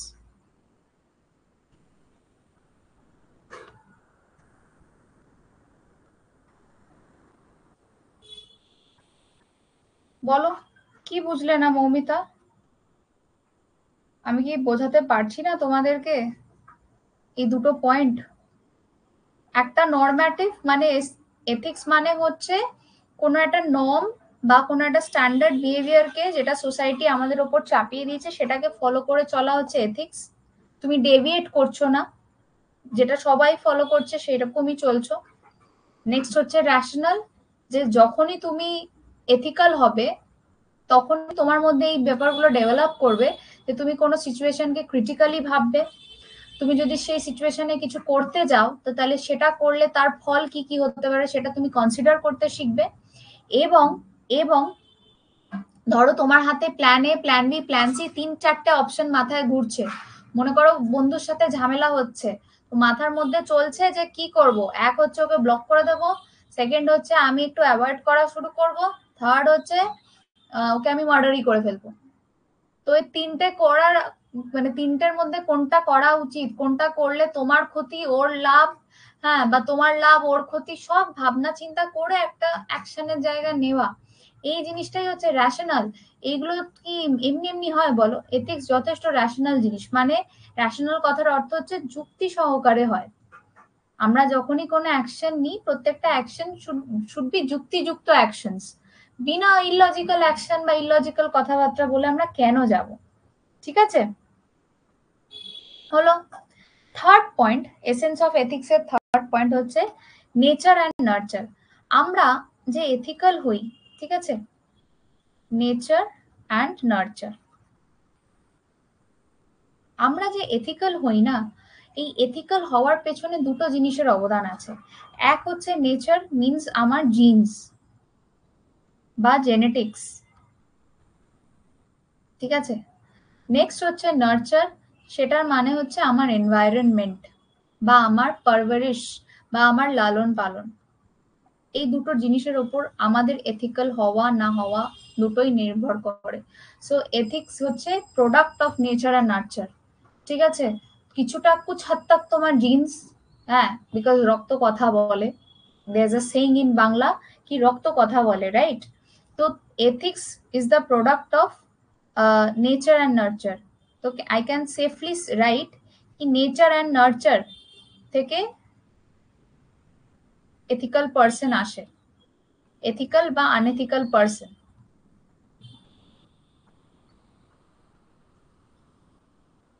দুটোই বেড়ায়। অনেকটা বিএড এর পেডাগজির মতন লাগছে ম্যাম। আচ্ছা আচ্ছা, না তারপরে আর লাগবে না, কিছুটা হাত তাক হয়তো লাগছে, বাট এরপর একটু অন্য হবে। তো এইটা নেচার নার্চার আছে, ওখানে ইন্ডিভিজুয়াল ডিফারেন্স আছে জানি। নেক্সট হচ্ছে সোশ্যাল কাল্টিভেশন। নেক্সট পয়েন্ট হচ্ছে আমি কি বলবো, সোশ্যাল কাল্টিভেশন। নাও এই পয়েন্টে আমার কি ডিসকাশন করার আছে, এথিক্স না কি বলবো, সোসাইটি বিল্ড করে, ঠিক আছে। এই যে সোসাইটি নর্ম চাপায়, তো এই নর্মগুলো তো আমরা করি না, সোসাইটি চাপায়। তো এই এথিক্স হচ্ছে বেসিক্যালি সোসাইটি এথিক্স চাষ করে। সোসাইটি যদি মনে করে যে আচ্ছা এটা এথিক্যাল তো এটা এথিক্যাল, সোসাইটি যদি মনে করে এটা আনএথিক্যাল তো এটা আনএথিক্যাল। তো বেসিক্যালি এগুলো ডেভেলপড হয় উইদিন দ্য সোসাইটি, সোসাইটির বাইরে গিয়ে নয়, ডেভেলপড উইদিন সোসাইটি। ওর জন্যই আমরা যবে থেকে সিভিলাইজড হতে শুরু করেছি তখনই তো এথিক্স এর গল্প এসছে। যখন আনসিভিলাইজড ছিলাম তখন আর এথিক্স এর কি গল্প? তো ওই জন্য সমস্ত কিছুই সোসাইটির মধ্যে, ঠিক আছে। এবং সত্যি কথা বলতে আম, আহ, মনে করো তুমি একটু, আমি জানি না তোমরা এই জিনিসটার সাথে কতটা ওয়াকিবহল, তুমি একটু মুম্বাইয়ের যদি একটু ইয়েটা ভাবো, মুম্বাইয়ের তো দেখো, মানে কি বলবো, মানে বলতে পারো সবচেয়ে উন্নত এবং সবচেয়ে বেশি আনহাইজিনিক এবং সবচেয়ে পিছিয়ে পড়া জায়গাও মুম্বাইয়ে আছে, সবচেয়ে উন্নত জায়গাও মুম্বাইয়ে আছে। মুম্বাইয়ে আমাদের ইন্ডিয়ার সবচেয়ে রিচেস্ট পাবলিকটাও থাকে। Hmm, maybe the second or third richest হয়ে গেছে, আদানিও চলে গেছে সামনে, সেটা বাদ দাও, আম্বানিরা থাকে। তো মুম্বাই তো কাফি উন্নত। আবার ওই মুম্বাইয়ের চলটায় যাবে যেখানে রীতিমতন জল নিয়েও ঝগড়া করা হয়। তো ওই অবস্থায় দেখো, মানে আমাদের থেকেও এক বিচ্ছিরি জায়গা আছে মুম্বাইয়ে, ঠিক আছে। তো বলবার বক্তব্য, ওই চলের লোকেরা, ঠিক আছে, ওই চলের লোকেরা দেখবে একে অপরকে গালিগালাজ করছে, ঠিক আছে, এদিক ওদিক বলে দিচ্ছে, ওটা ওদের এথিক্স এর মধ্যে পড়ে। ওরা হয়তো কিছু অতটা অফেন্সিভই হবে না গালিগালাজ শুনলে, ঠিক আছে। কিন্তু একটু হাই প্রোফাইল সোসাইটিতে তুমি চলে যাও, সেখানে যদি তুমি একটু কাউকে এরকম রিজিওনাল ল্যাঙ্গুয়েজে, ওদের ওখানে মারাঠি বা আমাদের এখানেও তো বাংলায় কাউকে গালাগালি দাও, খুব গায়ে লেগে যাবে। তো সব সোসাইটিতে না সবকিছু মানায় না, তাই না? তুমি একটু দেখবে lower class, middle class, upper class, যদি তুমি সোসাইটি চেঞ্জ হতে থাকবে তোমার এথিক্যাল বিহেভিয়ারও চেঞ্জ হয়। হ্যাঁ, দেখবে আই ওয়াজ রিডিং কি ওই কুইনদের একটা ব্যাপার, ওই ইংল্যান্ডের যে যারা আর কি কুইন হয় ওই ইয়েতে, ওদেরকে পা ফিঙ্গার বলছি সরি, লেগস ক্রস করে বলতে দেয়, বসতে দেয় না। ঠিক আছে, কুইন্স অর প্রিন্সেসেস অর যারা আর কি রয়্যাল ফ্যামিলির মহিলারা, ওরা লেগস ক্রস করে বসে না, ওরা সবসময় লেগটাকে নর্মাল ভাবে বসে, এটা ওদের এথিক্স। আমরা ওইসব লেগস ক্রস করে বসা না বসা, আমরা তো মানে কিছু কিছু মেয়েরা তো ছেলেদের মতনও বসে থাকে। ঠিক আছে, তো যেরকম সোসাইটি পাল্টাচ্ছে এথিক্সও পাল্টাচ্ছে, তো যাই তৈরি হয় সোসাইটির মধ্যেই তৈরি হয় এথিক্স। ঠিক আছে, ধারাবাহিক, খুব আনহাইজেনিক। হ্যাঁ হ্যাঁ। তো নেক্সট এবারে পয়েন্টটা, ভেরিয়েবিলিটি অ্যাক্রস কালচার। এথিক্সের ভেরিয়েবিলিটি অ্যাক্রস কালচার। যেমন তুমি একটু সত্যি কথা বলতে তালিবানে চলে যাও, মানে ওই আফগানিস্তানে চলে যাও, তালিবানের ইয়েগুলো দেখো, ওখানকার এথিক্যাল জিনিসপত্র, ঠিক আছে, আর আমাদের এদিককার এথিক্যাল জিনিসপত্র ডিফারেন্স আছে। আমাদের কালচার ডিফারেন্ট, ওদের কালচার ডিফারেন্ট। ওদের কাছে যেটা মানে লেটসে আমি যতদূর জানি কি আমরা যেখানে বাঙালিরা সঙ্গীত চর্চা করি, রাইট, গান গাই, গান এবং গান রিলেটেড যত যা আছে, কেউ তবলা শেখে, ছেলেরা, মেয়েরা গান গায়, ছেলেরাও গান গায়, ঠিক আছে, মেয়েরাও ইনস্ট্রুমেন্টস শেখে। তো সঙ্গীতটা আমরা আমাদের একটা কালচারের মধ্যে পড়ে, ঠিক আছে, আর্ট অ্যান্ড কালচারের মধ্যে আমাদের ফিল্মসও পড়ে। বাট আমরা যতদূর শুনেছি কি ওই আফগানিস্তানে তালিবানরা যে লজ বা ইয়ে ফলো করে, মিউজিককে হারাম ধরে। ঠিক আছে, মানে মহিলাদের তো মিউজিক শোনা বারণ, বা মিউজিক ওই জিনিসটাই নেই ওদের। তো ওদের ওটা, ওদের কাছে মিউজিককে হারাম বলছে, মানে ওটাকে আনএথিক্যাল ঘোষণা করে দিচ্ছে। তো বুঝতে পারছো যে কালচার যদি পাল্টায়, কালচারের অনুযায়ী তোমার এথিক্সও সেখানটায় পাল্টাতে থাকবে। ঠিক আছে, হুম, ডিফার ফ্রম মানে varies from culture two culture. ঠিক আছে, ডিফার্স অ্যাক্রস কালচার, শরিয়ত ল, হ্যাঁ হ্যাঁ হ্যাঁ, অ্যাক্রস কালচার। কেন বলতো? এটা তো হবেই, জিনিসটা তো তৈরি করছে সোসাইটি, যেরকম সোসাইটি ওরকম এথিক্স। ঠিক আছে, আচ্ছা, নেক্সট এসেন্স অফ এথিক্স এর পরের পয়েন্টটা যেটা আমি আলোচনা করতে চলেছি সেটা হচ্ছে ইউনিভার্সাল, ইউনিভার্সাল অর রিলেটিভ। কিছু কিছু জিনিস আছে, ঠিক আছে, কিছু কিছু জিনিস আছে যেগুলো একটু ব্রডার প্রিন্সিপাল, সেগুলো ইউনিভার্সাল এথিক্স এবং সব জায়গাতেই মানা হয়। যেমন নন ভায়োলেন্স, তুমি নন ভায়োলেন্সকে যেখানে জিজ্ঞেস করবে, তুমি ভারতবর্ষে জিজ্ঞেস করো, তুমি আমেরিকায় জিজ্ঞেস করো, তুমি দুবাইয়ে জিজ্ঞেস করো, সব জায়গায় তুমি জিজ্ঞেস করবে নন ভায়োলেন্স কি একটা এথিক্যাল কন্ডাক্ট, সবাই বলবে হ্যাঁ, অহিংসা সবসময় একটা এথিক্যাল কন্ডাক্ট। ঠিক, তো কিছু কিছু ব্রডার জিনিসপত্র রয়েছে, প্রিন্সিপালস লাইক নন ভায়োলেন্স, এই ধরনের এথিক্স গুলো ইউনিভার্সাল এথিক্স। মানে তুমি বিশ্বের যেখানেই চলে যাও না কেন, ঠিক আছে, আমার মনে হয় হার্ডলি এমন কেউ হবে সে বলবে যে নন ভায়োলেন্স আনএথিক্যাল। ঠিক আছে, তো কিছু কিছু এথিক্স হয় লাইক নন ভায়োলেন্স, যেটা সব জায়গায় অ্যাকসেপ্টেড, ইউনিভার্সালি অ্যাকসেপ্টেড। ঠিক আছে, কিন্তু কিছু কিছু জিনিস হয় যেগুলো রিলেটিভ হয়। ফর এক্সাম্পল, আজ থেকে কিছু বছর আগে লিভ ইন বলে যে কনসেপ্টটা, লিভ ইন রিলেশনশিপ, এই যে অ্যাডাল্টরা দুজন দুজন অ্যাডাল্টকে যদি কেউ কাউকে পছন্দ করে, আমার তোমাকে ভালো লেগেছে, তোমার আমাকে ভালো লেগেছে, তুমি আমি একসাথে থাকবো, এটা আজ থেকে 20 বছর আগে এথিক্যাল বলা ভাবা হতো আমাদের এই সোসাইটিতে? তোমরাই বলো। লিভ ইন রিলেশনশিপটা, যেগুলো কিনা অ্যাডাল্টারি ব্যাপার স্যাপার গুলো, রাইট, অ্যাডাল্টারি রিলেটেড জিনিসগুলো না, একটু ওয়েস্টার্ন কান্ট্রিতে দেখবে একটু ছাড় ছুড় পাওয়া যায় অ্যাডাল্টারি লস গুলো। ঠিক আছে, হ্যাঁ, নো, ইনফ্যাক্ট দেখো extra marital affair, recently Supreme কোর্টও এক্সট্রা ম্যারিটাল অ্যাফেয়ার বা পরকীয়াকে লিগাল ঘোষণা করে দিল। আজ থেকে কিছু বছর আগে সেটা ছিল না লিগাল। তো অ্যাডাল্টারি লস গুলো না কোনো কোনো দেশে তুমি এথিক্যাল দেখবে, কোনো কোনো দেশে তুমি আনএথিক্যাল দেখবে। তো এই জিনিসগুলো রিলেটিভ হয়, আপেক্ষিক হয়, কোথাও এথিক্যাল কোথাও আনএথিক্যাল, বাট কিছু কিছু এথিক্স এমন হয় যেগুলো ইউনিভার্সাল হয়। দেশ বিদেশের যে প্রান্তেই যাবে সবাই বলবে যে নন ভায়োলেন্স কিন্তু এথিক্যালি। ঠিক আছে? আচ্ছা, এথিক্স এর আরো একটা সুন্দর রূপ আছে, সেটা হচ্ছে প্রফেশন সেন্ট্রিক। ঠিক আছে? প্রফেশন সেন্ট্রিক, এটা খুব ভালো। প্রফেশন সেন্ট্রিক, দেখো এখানে একটা ডিবেট বাঁধে। মুম্বাই ডায়েরিজ কারা দেখেছো আমি জানি না। মুম্বাই ডায়েরিজে একটা ডক্টর ছিল, ডক্টরের নাম আমার এই মুহূর্তে মনে নেই। তো সেই ডক্টরটা একটা টেররিস্টকে বাঁচিয়ে দিয়েছিল, কিন্তু একটা পুলিশ পার্সোনালকে বাঁচাতে পারেনি। তো ডক্টরটাকে সবাই অ্যাকিউজ করছিল যে তুমি একটা টেররিস্টকে বাঁচিয়ে দিলে আর আমাদের দেশের অ্যাসেটকে বাঁচাতে পারছো না, তাহলে তুমি আনএথিক্যাল কাজকর্ম করেছো। কিন্তু ডক্টরটার এক্সপ্লেনেশন এরকম ছিল যে আমার কাছে পেশেন্ট এসছে, আমি পেশেন্টের জাত পাত ধর্ম প্রফেশন কিচ্ছু দেখি না। টেররিস্টটাকে বাঁচাতে পেরেছি যেহেতু ও বাঁচানোর মতন অবস্থায় ছিল, পুলিশটাকে বাঁচাতে পারিনি কারণ ও বাঁচানোর মতন অবস্থায় ছিল না। যদি বাঁচানো সম্ভবপর হতো দুজনকেই বাঁচিয়ে নিতাম। বুঝতে পেরেছো? তো তাহলে ওর দিক থেকে তো কিন্তু ও এথিক্যাল ছিল, সমাজ ওকে আনএথিক্যাল বললে কি করে হবে?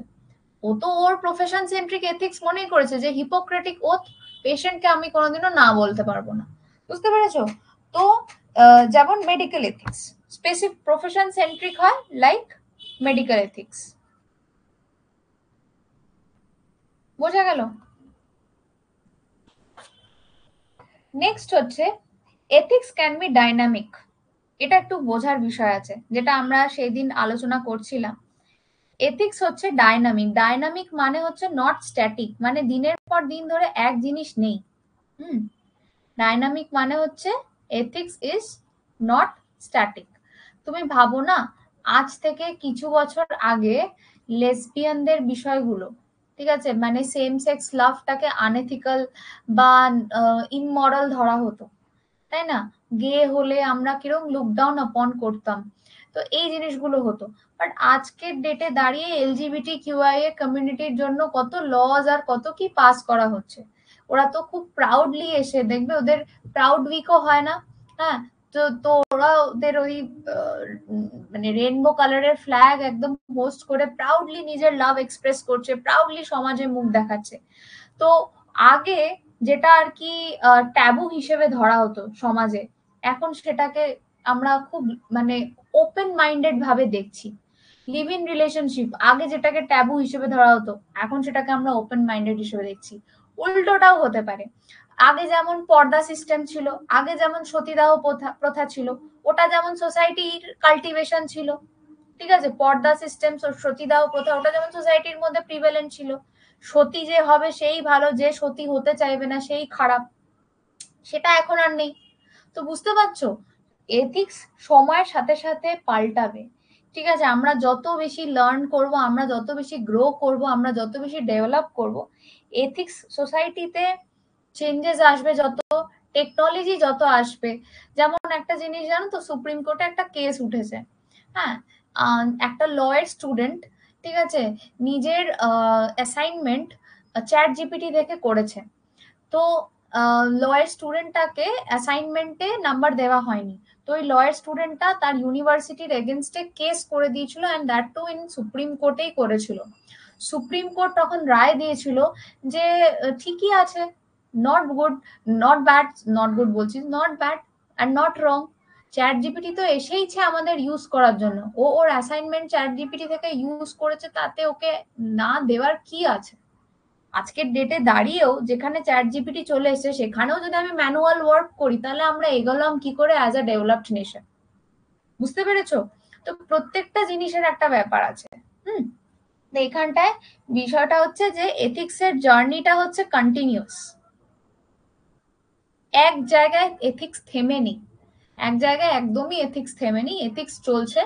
আমরা যত লার্ন করব, আমরা যত গ্রো করব, যত আমাদের সোসাইটি অ্যাডভান্সড হবে, টেকনোলজি যখন যত বেশি অ্যাডভান্সড হবে, আমাদেরকে মানে সেই সময়ের সঙ্গে খাপ খাইয়ে মানার জন্য যদি এথিক্সকে আপগ্রেড করতে হয় তো করতে হবে। ওই জন্যই কনস্টিটিউশনে অ্যামেন্ডমেন্টস আসে, ওই জন্যই এত এত আইন পাস হয়। ঠিক আছে, তো basically it is a continuous journey. It is a continuous journey. প্রথম কথা এথিক্স এর গল্পটা, যেখানটায় কি হয়, লার্নিং আর গ্রোথ হচ্ছে।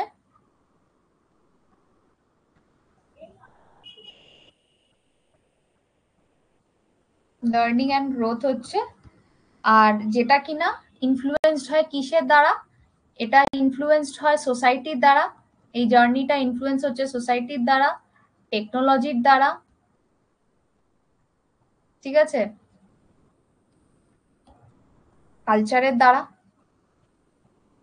कुछ हद तक কালচার, कुछ हद तक সোসাইটি, कुछ हद तक টেকনোলজি। হ্যাঁ, তো এই জিনিসগুলোর ইনফ্লুয়েন্সে এথিক্স কিন্তু চেঞ্জ হচ্ছে। So ethics is not static, ethics এখন একটা ফ্লেক্সিবল টপিক হয়ে গেছে বা ফ্লেক্সিবল কনস্ট্রাক্ট হয়ে গেছে।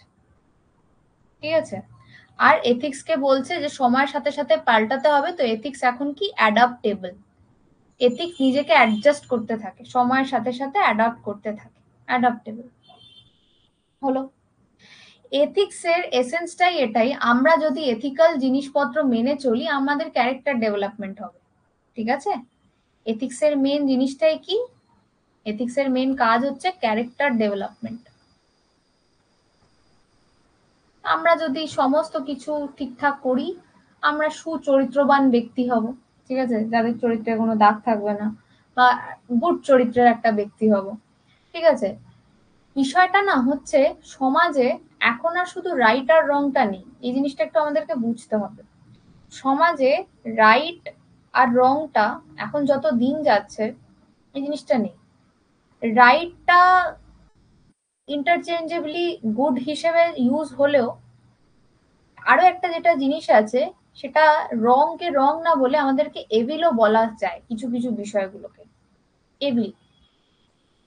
ফর এক্সাম্পল, মনে করো তুমি কোনো একটা ভুল করে ফেলেছো, কিন্তু তোমার নিয়ত খারাপ ছিল না, তোমার দ্বারা কোনো ভুল হয়েছে, বাট তোমার নিয়ত বা তোমার ইন্টেন্ট খারাপ ছিল না, বা তোমার ইন্টেনশন খারাপ ছিল না, তখন বলবে যে আচ্ছা you have done something wrong. কি হ্যাঁ, আমি ভুলে করে ফেলেছি কিন্তু আমি করতে চাইনি, আমার কোনো রকম কোনো এরকম মানসিকতাই ছিল না তোকে হার্ট করার, সম্পূর্ণটাই আনকনসিয়াসলি হয়ে গেছে, বা সেটাকে ভুল করা বলে। কিন্তু এভিল অ্যাক্ট কি জানো তো সোসাইটিতে, এই যে যেমন রেপ, মলেস্টেশন, এগুলোকে তুমি ভুল কি করে বলবে? এইগুলোকে না আর রাইট রং বলা যায় না, ওটা এইগুলো রাইট রং এর ঊর্ধ্বে চলে যায়। এইগুলোকে বলা হয় এভিল অ্যাক্ট, কারণ এখানটায় ইন্টেন্টও গলত ছিল, কর্ম তো এখানে হচ্ছে। রং বিহেভিয়ার কাকে বলে? যেগুলোর অ্যাকশন রং হয় বাট ইন্টেন্ট ঠিক থাকে। ঠিক আছে, ইন্টেন্ট ঠিক থাকে, আমি কাউকে হার্ম করতে চাইনি, আমি ভুল করে ফেলেছি, এটাকে রং অ্যাক্ট বলে। এভিল অ্যাক্ট হচ্ছে যেখানে তো তুমি ভুলভাল অ্যাকশন নিচ্ছই, এবং তোমার মানসিকতাও, বা তুমি একটা ভুল বা একটা মানে বিষ মার্কা মানসিকতার থেকে কাজটা করছো, যেমন কারোকে বুলি করা, কারোকে মোলেস্ট করা, এই জিনিসগুলো তো এভিল অ্যাক্টস। ঠিক আছে, so there is a difference between what is wrong and what is evil. Next হচ্ছে অ্যাকাউন্টেবল। এথিক্যাল পার্সন অ্যাকাউন্টেবল হয়, অ্যাকাউন্টেবলি মানে অ্যাকাউন্টেবিলিটি মানে দায়বদ্ধতা বলে। ঠিক আছে, অ্যাকাউন্টেবিলিটি মিন্স দায়বদ্ধতা। না, অ্যাকাউন্টেবিলিটির গল্প কি আসে, আমরা না দেখবে কিছু মানুষ আছে সোসাইটিতে কিছুতেই নিজের দোষ মানতে চাইবে না। একটা অ্যাডাল্ট হয়েও ধরো তুমি তাকে যদি কনফ্রন্ট করো, এই তুমি এই কাজটা কেন করেছো, ও বলবে আমি তো এটা করতে চাইনি, আমার ওপর এই করেছিল ওই করেছিল তাই এই জিনিসটা হয়ে গেছে। But it is very wrong, it's a very wrong statement. তুমি অ্যাডাল্ট, তোমার ইমোশন যাই থাকতে পারে না কেন, দেখো মনে মনে তো আমাদেরকে কারোকে মেরে ফাটিয়েও ফেলতে ইচ্ছা করে অ্যাট টাইমস, কার ইচ্ছা করে না বলো? ধরো তোমার কারোর ওপর রাগ উঠলো, তোমার তার প্রতি মনেই হতে পারে যে মেরেই দেবো এটাকে আমি, আমারও মনে হয়, কেন মনে হবে না? ইমোশন তো হওয়াটা, অ্যাঙ্গার ইজ অ্যান ইমোশন, সেই ইমোশন আসাটা ইজ ভেরি এভিডেন্ট, মাথার মধ্যে তো আমার যে কোনো কিছু আসতে পারে, বাট আমি করছিটা কি? মাই অ্যাকশনস ইজ অ্যাকাউন্টেবল। আমার ইমোশনের জন্য আমি অ্যাকাউন্টেবল নই। ইমোশন তোমার আমার অনেক রকম, অনেকের প্রতি অনেক কিছুই আসতে পারে, কিন্তু আমি কি অ্যাকশনটা নিচ্ছি অ্যাজ অ্যান অ্যাডাল্ট, সেইটা অ্যাকাউন্টেবিলিটি মানে হচ্ছে সেন্স অফ রেসপন্সিবিলিটি, যে হ্যাঁ যে কাজটা করেছি সেটার জন্য আমি দায়ী। কতজন সত্যি কথা বলো তো আজকের ডেটে দাঁড়িয়ে নিজের জিনিসের দায় নিজে নেয়? ম্যাক্সিমাম লোকে দেখবে ফেলে পালায়। ধরো তুমি ওকে যদি কিছু বলো যে এই কাজটা তুমি করেছো কেন, আমি করিনি তো, আমি করতে বাধ্য হয়েছি, আমাকে জোর করেছে বলে আমি করেছি, আমার তো করার ইচ্ছাই ছিল না। অর্ধেক সময় দায় উড়িয়ে যায়, ঠিক আছে, মানতেই চাইবে না যে সেও কোনো না কোনো ভাবে জিনিসটা এড়িয়ে যেতে পারতো, বা মানে মানে এটা কখনোই মানে এই স্বীকারোক্তিটা তুমি কারোর কাছ থেকে পাবে না, খুব কম এমন মানুষের কাছ থেকে পাবে যে হ্যাঁ জিনিসটা ভুল করেছি এবং এই ভুলের জন্য আমিই দায়ী। কটা মানুষ তোমরা সত্যি করে বলো, ঠিক আছে, কটা মানুষ এরকম আছে যাদের এই সেন্স অফ রেসপন্সিবিলিটি বা দায়বদ্ধতা আছে, বদ্ধতাটা আছে যে হ্যাঁ জিনিসটা করেছি and I am the person who is responsible for that? Maximum লোকে দেখবে অজুহাত দেয় আর এই ওই বলে একেবারে চালিয়ে যায়, তাই না? তো বেসিক্যালি ফর এক্সাম্পল এই অ্যাকাউন্টেবিলিটিটার গল্পটা এখান থেকে, এইখানটা আমি একটা জিনিস বলি যে শুধুমাত্র এই করাপশনের ল পাস করে তুমি দেশে করাপশন আটকাতে পারবে না। তোমাকে যদি করাপশন আটকাতে হয়, মানে করাপশনটা যদি তোমাকে আটকাতে হয়, তোমাকে এমন অফিসার্স নিয়োগ করতে হবে যেখানে তাদের মধ্যে অনেস্টি, ইন্টেগ্রিটি এবং কারেজ, ঠিক আছে, সেই সাহসটা, না বলার সাহসটা বা স্রোতের বিপরীতে হাঁটার সাহসটা, সিস্টেমের সাথে লড়াই করার সাহসটা, তাদের মধ্যে যদি এই মানে অফিসারদের মধ্যে যদি এই কোয়ালিটি গুলো না থাকে, তুমি হাজার একটা করাপশনের ল এনেও তুমি কিছু করতে পারবে না, তাই না? ইভেন খুব কম লোক, ইভেন কিছু সিচুয়েশনে আমিও এক্সকিউজ দিই, আরে এক্সকিউজ সবাই দেয়, কে দেয় না? ঠিক আছে, তাহলে তো তুমি তো ভগবান হয়ে যেতে, কিন্তু তোমার কোন এক্সকিউজটা কারোর ক্ষতি অবধি করে দিতে পারে সেটা ভেবে দেখো, ঠিক আছে? অ্যাজ লং অ্যাজ আমরা নিজের এক্সকিউজ দিচ্ছি নিজের জন্য, সে ঠিক আছে। ফর এক্সাম্পল তুমি পড়া করছো না, তুমি বললে আমার শরীরটা ভালো নেই, বাড়িতে লোক এসেছিল, এই এক্সকিউজের দায় তোমারই, ঠিক আছে, এইগুলো হার্মলেস এক্সকিউজ। বাট মনে করো তুমি কোনো একটা ভুলভাল কাজ করে ফেলেছো, কোনো ভুলভাল জায়গায় সই করে ফেলেছো, আর তার ঘাড়ে দায়টা চাপাচ্ছ অন্য কারোর ঘাড়ে, তো এইখানে হচ্ছে যেখানে তোমার এক্সকিউজ দেওয়ার চোটে কোনো সিভিলিয়ানের ক্ষতি হয়ে যেতে পারে, সেইগুলো হচ্ছে আনএথিক্যাল কন্ডাক্ট হয়ে যায়, ঠিক আছে? এই গেল হচ্ছে বিষয়, বোঝা গেল? তাহলে এসেন্স অফ এথিক্স হয়ে গেল আমাদের। কটা পয়েন্ট বেরোলো এসেন্স অফ এথিক্স থেকে? ওকে, যদি আমি জট ডাউন করি, 1 2 3 4 5 6 7 8 9 10, ওকে গুড, 10 পয়েন্টস। 10 মার্কসের প্রশ্নের জন্য তোমাকে 150 ওয়ার্ড লিখতে হবে, 10খানা পয়েন্ট দিতে হবে, সেগুলোকে এক লাইন করে এক্সপ্লেন করতে হবে, আর একটা এক্সাম্পল যেরকম আমি এক্সপ্লেন করে করে দিলাম লিখলেই তোমার এই এসেন্স অফ এথিক্স এর আনসারটা ক্লিয়ার হয়ে যাবে, বুঝেছো? তাহলে হোয়াট ইজ এথিক্স আর এসেন্স অফ এথিক্স সবার ক্লিয়ার? তাহলে এবারে আমি আসবো ডিটারমিনেন্টস অফ এথিক্স এ। ডিটারমিনেন্টস অফ এথিক্স, চলো। ডিটারমিনেন্ট মানে হচ্ছে ফ্যাক্টরস, ঠিক আছে, ডিটারমিনেন্টস মানে হচ্ছে, ক্লিয়ার তো? ঠিক আছে, কেউ যদি কোথাও বুঝতে না পারো আমাকে জিজ্ঞেস করো, হ্যাঁ। ফ্যাক্টরস অফ এথিক্স, তাহলে ডিটারমিনেন্টস অফ এথিক্স মানে কি গো? ডিটারমিনেন্টস অফ এথিক্স হচ্ছে কোন কোন ফ্যাক্টর গুলো আমাদেরকে এথিক্যাল হতে বা না হতে কন্ট্রিবিউট করে। মনে করো আজ তুমি সাকসেস পেয়েছো, তোমার সাকসেসের পেছনে কোন কোন জিনিসগুলো দায়ী, তো সেইগুলো হবে তোমার ডিটারমিনেন্টস অফ সাকসেস। তোমার হার্ডওয়ার্ক দায়ী, তোমার মা বাবার সোশ্যাল সাপোর্ট দায়ী, তোমার গুরুজনদের কন্ট্রিবিউশন দায়ী, এরা হচ্ছে তোমার সাকসেসের ডিটারমিনেন্ট। তো ডিটারমিনেন্টস অফ এথিক্স বলতে কি বোঝায়? The factors that shape the ethical standards or behaviour. ঠিক আছে, যে যে ফ্যাক্টর গুলো তোমার এথিক্যাল বিহেভিয়ারকে শেপ করে, বা কি কি কারণে তুমি আজ ethical, basically factors that shape your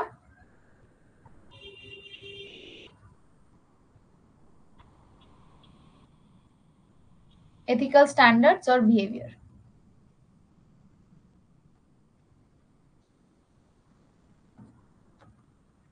হলো? আচ্ছা, এথিক্স কি কঠিন লাগছে, ম্যানেজেবল লাগছে, যে ম্যানেজ হয়ে যাবে? Of course it is manageable. ঠিক আছে, অত বেশি কঠিন মানে লাগলে আমাকে একটু বলো, তাহলে আমি একটু ইজি করে জিনিসটা করার চেষ্টা করব। দেখো, খুব ফিলোসফিক্যাল ব্ল্যান্ড বাট ইন্টারেস্টিং একটা টপিক। হ্যাঁ, ইজি লাগছে, ইজি আছে। এবারে দেখো, কি কি ফ্যাক্টরস আমাদেরকে এথিক্যাল বা আনএথিক্যাল বানায়। কিছু ইন্টারনাল ফ্যাক্টর আছে, ঠিক আছে? কিছু কি কি ফ্যাক্টর আছে? কিছু ইন্টারনাল ফ্যাক্টরস আছে। মানে ইন্টারনাল ফ্যাক্টর মানে factors related to us related factors, মানে আমাদের রিলেটেড ফ্যাক্টরস কি কি আছে দেখি। ইন্টারেস্টিং লাগছে?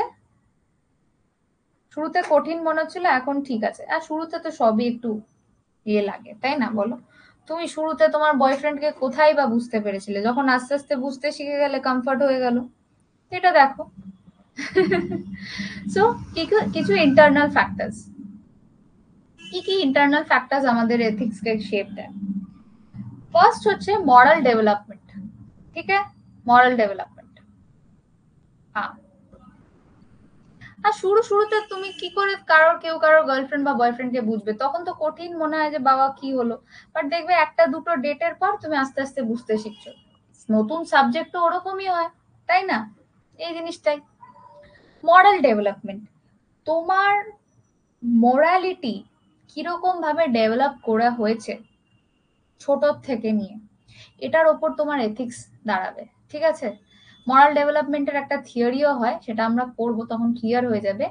তো বলতে চাইছে যে তোমার understanding about right or wrong কি আছে, সেটা অনেকটা তোমার এথিক্সকে শেপ দেবে। তোমার কাছে যেটা ঠিক আমার কাছে সেটা ঠিক নাও হতে পারে, আর আমার কাছে যেটা ভুল তোমার কাছে সেটা ভুল নাও হতে পারে। তো তোমার understanding of what is right and wrong আর আমার understanding of what is right and wrong can be different. ঠিক আছে, তো এই তোমার জিনিসটা কিভাবে ডেভেলপ করেছে, আমার জিনিসটা কিভাবে ডেভেলপ করেছে। অ্যানিমাল সিনেমায় যে রণবিজয় ছিল, সে তো মানে মানে কি বলবো, মুড়ি মুড়কির মতন করে মানুষ মারছিল। ওর কাছে ওর বাবাকে প্রোটেক্ট করার জন্য যা করতে হয় করবো, এক্সট্রা ম্যারিটাল থেকে শুরু করে মার্ডার থেকে শুরু করে সব করে দেবো, সব ঠিক। ওর কাছে সবকিছুর জাস্টিফিকেশন ছিল। তো তাহলে ওর understanding of what is right and wrong আর আমার understanding of what is right and wrong কিন্তু different. The very day I have seen Animal, আমার মনে হচ্ছিল কি প্যাথেটিক মিসোজিনিস্ট একটা সিনেমা, যেখানে মেয়েদেরকে তো একেবারে তুচ্ছ করে দিচ্ছে। একজন দুটো বিয়ের পর 3 নম্বর বিয়ে ঘটা করে করছে, একজন লাভ ম্যারেজ করার পর আবার বাবার দোহাই দিয়ে আরেকটা ম্যারিটাল অ্যাফেয়ার করে নিচ্ছে।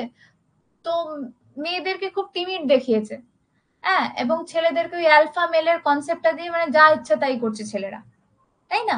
তো তাহলে ওদের আন্ডারস্ট্যান্ডিং অফ মরালিটি আমাদের আন্ডারস্ট্যান্ডিং অফ মরালিটি অনেকটাই আলাদা। হুম, তো তোমার এই জিনিসটা কিরকম ভাবে ডেভেলপ করেছে, understanding of right and wrong. Right or রংটাকেই বলা হচ্ছে মরালিটি, কোনটা ঠিক কোনটা ভুল, এই আন্ডারস্ট্যান্ডিংটাকেই বলা হয় মরালিটি। তোমার সেটা কিরকম ভাবে ডেভেলপ করেছে এটার উপর তোমার এথিক্স নির্ভর করবে। ঠিক। সেকেন্ড হচ্ছে তোমার ভ্যালিউ এবং বিলিফস, তোমার কি কি মূল্যবোধ আছে এবং তুমি কি কি জিনিস বিশ্বাস করো। এইগুলোর ওপর তোমার নেচারটা খুব ডিপেন্ড করবে। ঠিক আছে, তোমার কিছু পার্সোনাল প্রিন্সিপাল যেগুলোর ওপর তুমি বিশ্বাস করো, সেই বিশ্বাস কিন্তু তোমার ক্যারেক্টার পাল্টে দিতে পারে। এখানে যদি আমি একটা এক্সাম্পল দিই, যেমন অশোকের যে ধম্ম, ঠিক আছে, যে policy of Dhamma after his experiences in Kalinga war, Kalinga ওয়ারে ওর এক্সপিরিয়েন্স হলো এবং ও বুঝলো যে মানুষ মেরে কোনোদিনও অ্যাটলিস্ট শান্তি পাওয়া যায় না। Once he started believing this philosophy, জবের থেকে এই ফিলসফিতে একবার ওর বিশ্বাস এসে গেল, তারপর থেকে তো সারা জায়গায় ও বৌদ্ধ ধর্ম প্রচার করে বেড়ালো। বৌদ্ধ ধর্মের মাধ্যমেই একেবারে ইউনাইটেড একটা, মানে ধর্মের মাধ্যমে পুরো দেশকে ইউনাইট করে দিয়েছিল। বুঝতে পেরেছো? তো এইটাই, যে তোমার যদি একটাতে কোনো বিলিফ সিস্টেম আছে বা তুমি যদি কোনো কিছুতে তোমার কোনো মূল্যবোধ আছে, ওটাই কিন্তু তোমাকে পুশ করবে ওই দিকে নিয়ে যাওয়ার জন্য। যেমন অশোকাস ধর্ম, এই এক্সাম্পলটা আমি দিলাম। নেক্সট পয়েন্ট হচ্ছে ক্যারেক্টার ট্রেটস। ক্যারেক্টার ট্রেটস, যদি কারোর ক্যারেক্টারে কারেজ, জানবে ভীতু ব্যক্তি কোনোদিনও এথিক্যাল হতে পারে না। ভীতু ব্যক্তি তো স্রোতে গা ভাসিয়ে দেবে, যে স্রোতের বিপরীতে হাঁটবে সেই তো কারেজিয়াস। যার কারেজ থাকবে সেই এথিক্যাল হওয়ার ক্ষমতা রাখে। ঠিক আছে, যদি তোমার মধ্যে, তোমার ক্যারেক্টারের মধ্যে কারেজ থাকে, যদি তোমার ক্যারেক্টারের মধ্যে এমপ্যাথি থাকে, এমপ্যাথি মানে অন্যের জায়গায় নিজেকে রেখে দেখা, ঠিক আছে, সবাই পারে না। সিম্প্যাথি দেখাতে সবাই পারে, সিম্প্যাথি মানে সহানুভূতি। তোমার তোমার তোমার খারাপ দিন চলছে, আহারে খুব কষ্ট হচ্ছে গো, ওরকম ভাবে বলে দিল। এই একটা পলিটিশিয়ানের ডায়লগ ছিল না, শোনা গো আমার খুব কষ্ট, বলো। হ্যাঁ, তো ওরকম একটা ডায়লগ দেওয়াটা তো সবাই পারে, কিন্তু অন্যের জায়গায় নিজেকে রেখে দেখাই, এমপ্যাথি বিল্ড করাটা ইজ ভেরি চাপের। যদি তুমি ওটা করতে পারো তবেই তুমি এথিক্যাল হতে পারবে, আদারওয়াইজ অত সোজা না এথিক্যাল হওয়াটা। নেক্সট হচ্ছে, যদি তোমার ক্যারেক্টারের মধ্যে জাস্টিসের ছিটে ফোটাটা থাকে, মানে বিচার করার ক্ষমতা। হ্যাঁ, মানে হয় না কি, ধরো তোমার সামনে তোমার ছেলে আছে এবং অন্যের ছেলে আছে, তোমাকে অ্যাডভান্টেজ দিতে হবে। তুমি যদি এখানে দেখো যে যে অ্যাডভান্টেজটা তুমি তোমার ছেলেকে না দিয়ে যদি অন্যের ছেলেকে দাও, সেটা ঠিক হবে, সঠিক হবে, সুবিচার হবে। কিন্তু এটা করে কজন? ঠিক আছে, নামেই নেপোটিজম নেই, কিন্তু সবাই চায় যে আমার ব্যবসায় আমার ছেলে মেয়ে বসবে। কতজন চায় যে আমার ব্যবসায় আমার যোগ্য মানুষটা বসবে? তো জাস্টিস করার কিন্তু জিনিসটা অভাব আছে।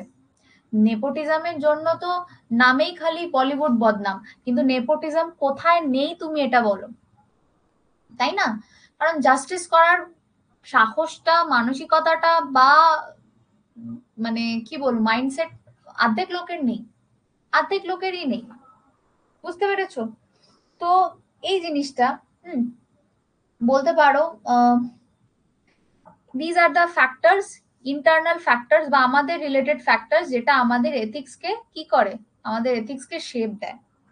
আরেকটা কি আছে, এবারে কালচার কি করে আমাদেরকে পাল্টায়, সোশিও কালচারাল ইনফ্লুয়েন্সেস, ঠিক আছে।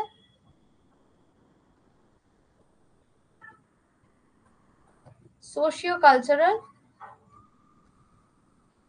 ইনফ্লুয়েন্সেস, দেখো এবার সোসাইটি কিভাবে আমাদেরকে এথিক্যাল কি বা আমাদের এথিক্সকে কিভাবে শেপ দিচ্ছে সেটা দেখো। প্রথম হচ্ছে হচ্ছে আমাদের কালচার। এটা তো আমি বলেই দিলাম, শেয়ার্ড নর্মস, ঠিক আছে। কালচার কি? Shared norms. শেয়ার্ড নর্মস মানে, যদি একটা কালচার আছে, মনে করো এটা ওয়েস্টার্ন কালচার, ঠিক আছে। ওয়েস্টার্ন কালচারে দেখবে সবাই একটা জিনিস ফলো করে, 18 বছরের পর বাচ্চাকে আলাদা করে দেয়, রাখে না তাদের কাছে। বলে এবারে আমি 18 বছর অব্দি তোমাকে লালন পালন করলাম, এবারে তুমি তোমার খাবারের, নিজের সমস্ত কিছুর দায়িত্ব ভাই নিজে নাও, আমি I am nowhere involved here, ঠিক আছে, এটা আলাদা করে দিল। এবারে ইন্ডিয়ান কালচারে মানে কি বলবো, এমনই কালচার যে বিয়ে করতে যাওয়ার সময় মাকে বলে, মা তোমার জন্য আমি, আগে তো বলতো দাসী আনতে যাচ্ছি, এখন তাও বলে আজকাল একটু ইম্প্রোভাইজড হয়েছে, মেয়ে আনতে যাচ্ছি, কি বৌমা আনতে যাচ্ছি, অমুক আনতে যাচ্ছি, তমুক আনতে যাচ্ছি। মানে পারলে তো তখনও মা আর কি ছেলেকে আঁচলে বেঁধে রাখছে, ঠিক আছে। এই তো হচ্ছে কালচারের ডিফারেন্স। ব্যাপারটা হচ্ছে ওয়েস্টার্ন কালচারে খুব একাচোরা কালচার, ইন্ডিভিজুয়ালিস্টিক কালচার। সেইখানে দেখবে বিয়ের পরে হাজবেন্ড ওয়াইফ আলাদা একা থাকছে, খুব সবাই খুশি এতে করে। আহ, ছেলের বাবা মাও খুশি, ছেলের বউ তো খুশিই খুশি। ইন্ডিয়ান কালচার এটা করুক, বলবে বৌমা এসে আমার ছেলেকে পর করে দিল। এই গল্পগুলো শোনা যায় না? তখনই বলবে যে বৌমা এসে আমার ছেলে পর করে দিল, আমার ছেলে তো ভালো ছিল, হরলিক্স খেত আর আমার কথা শুনতো।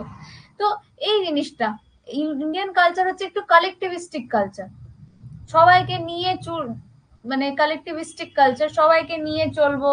হ্যাঁ, সবাই আমার পুরো ফ্যামিলির আমি মানে কি বলবো, ভাত কাপড়ের দায়িত্ব তো ফালতু, ঠিক আছে, তোমার ফ্যামিলির দায়িত্ব আমি নিলাম, আমার ফ্যামিলির দায়িত্ব তুমি নিলে। এইরকম তো একটা কনসেপ্ট হয়ে গেছে এখন। তো বুঝতে পারছো তো? তো এখানে যদি কেউ ওই বিয়ের পর আলাদা থাকে তো সমাজ ছিচি করে, বলছে আনএথিক্যাল কাজ করছে, বুড়ো বয়সে বাবা মাকে দেখছে না। এই জিনিসটা কিন্তু ওয়েস্টার্ন সোসাইটিতে এই ছিচিটা কিন্তু করবে না, কারণ শেয়ার্ড নর্মস, তো সবাই ওটা ওরকম করছে। হ্যাঁ, হাসি পাচ্ছে, ঠিক আছে চলো একটু যদি হাসাতে পারি।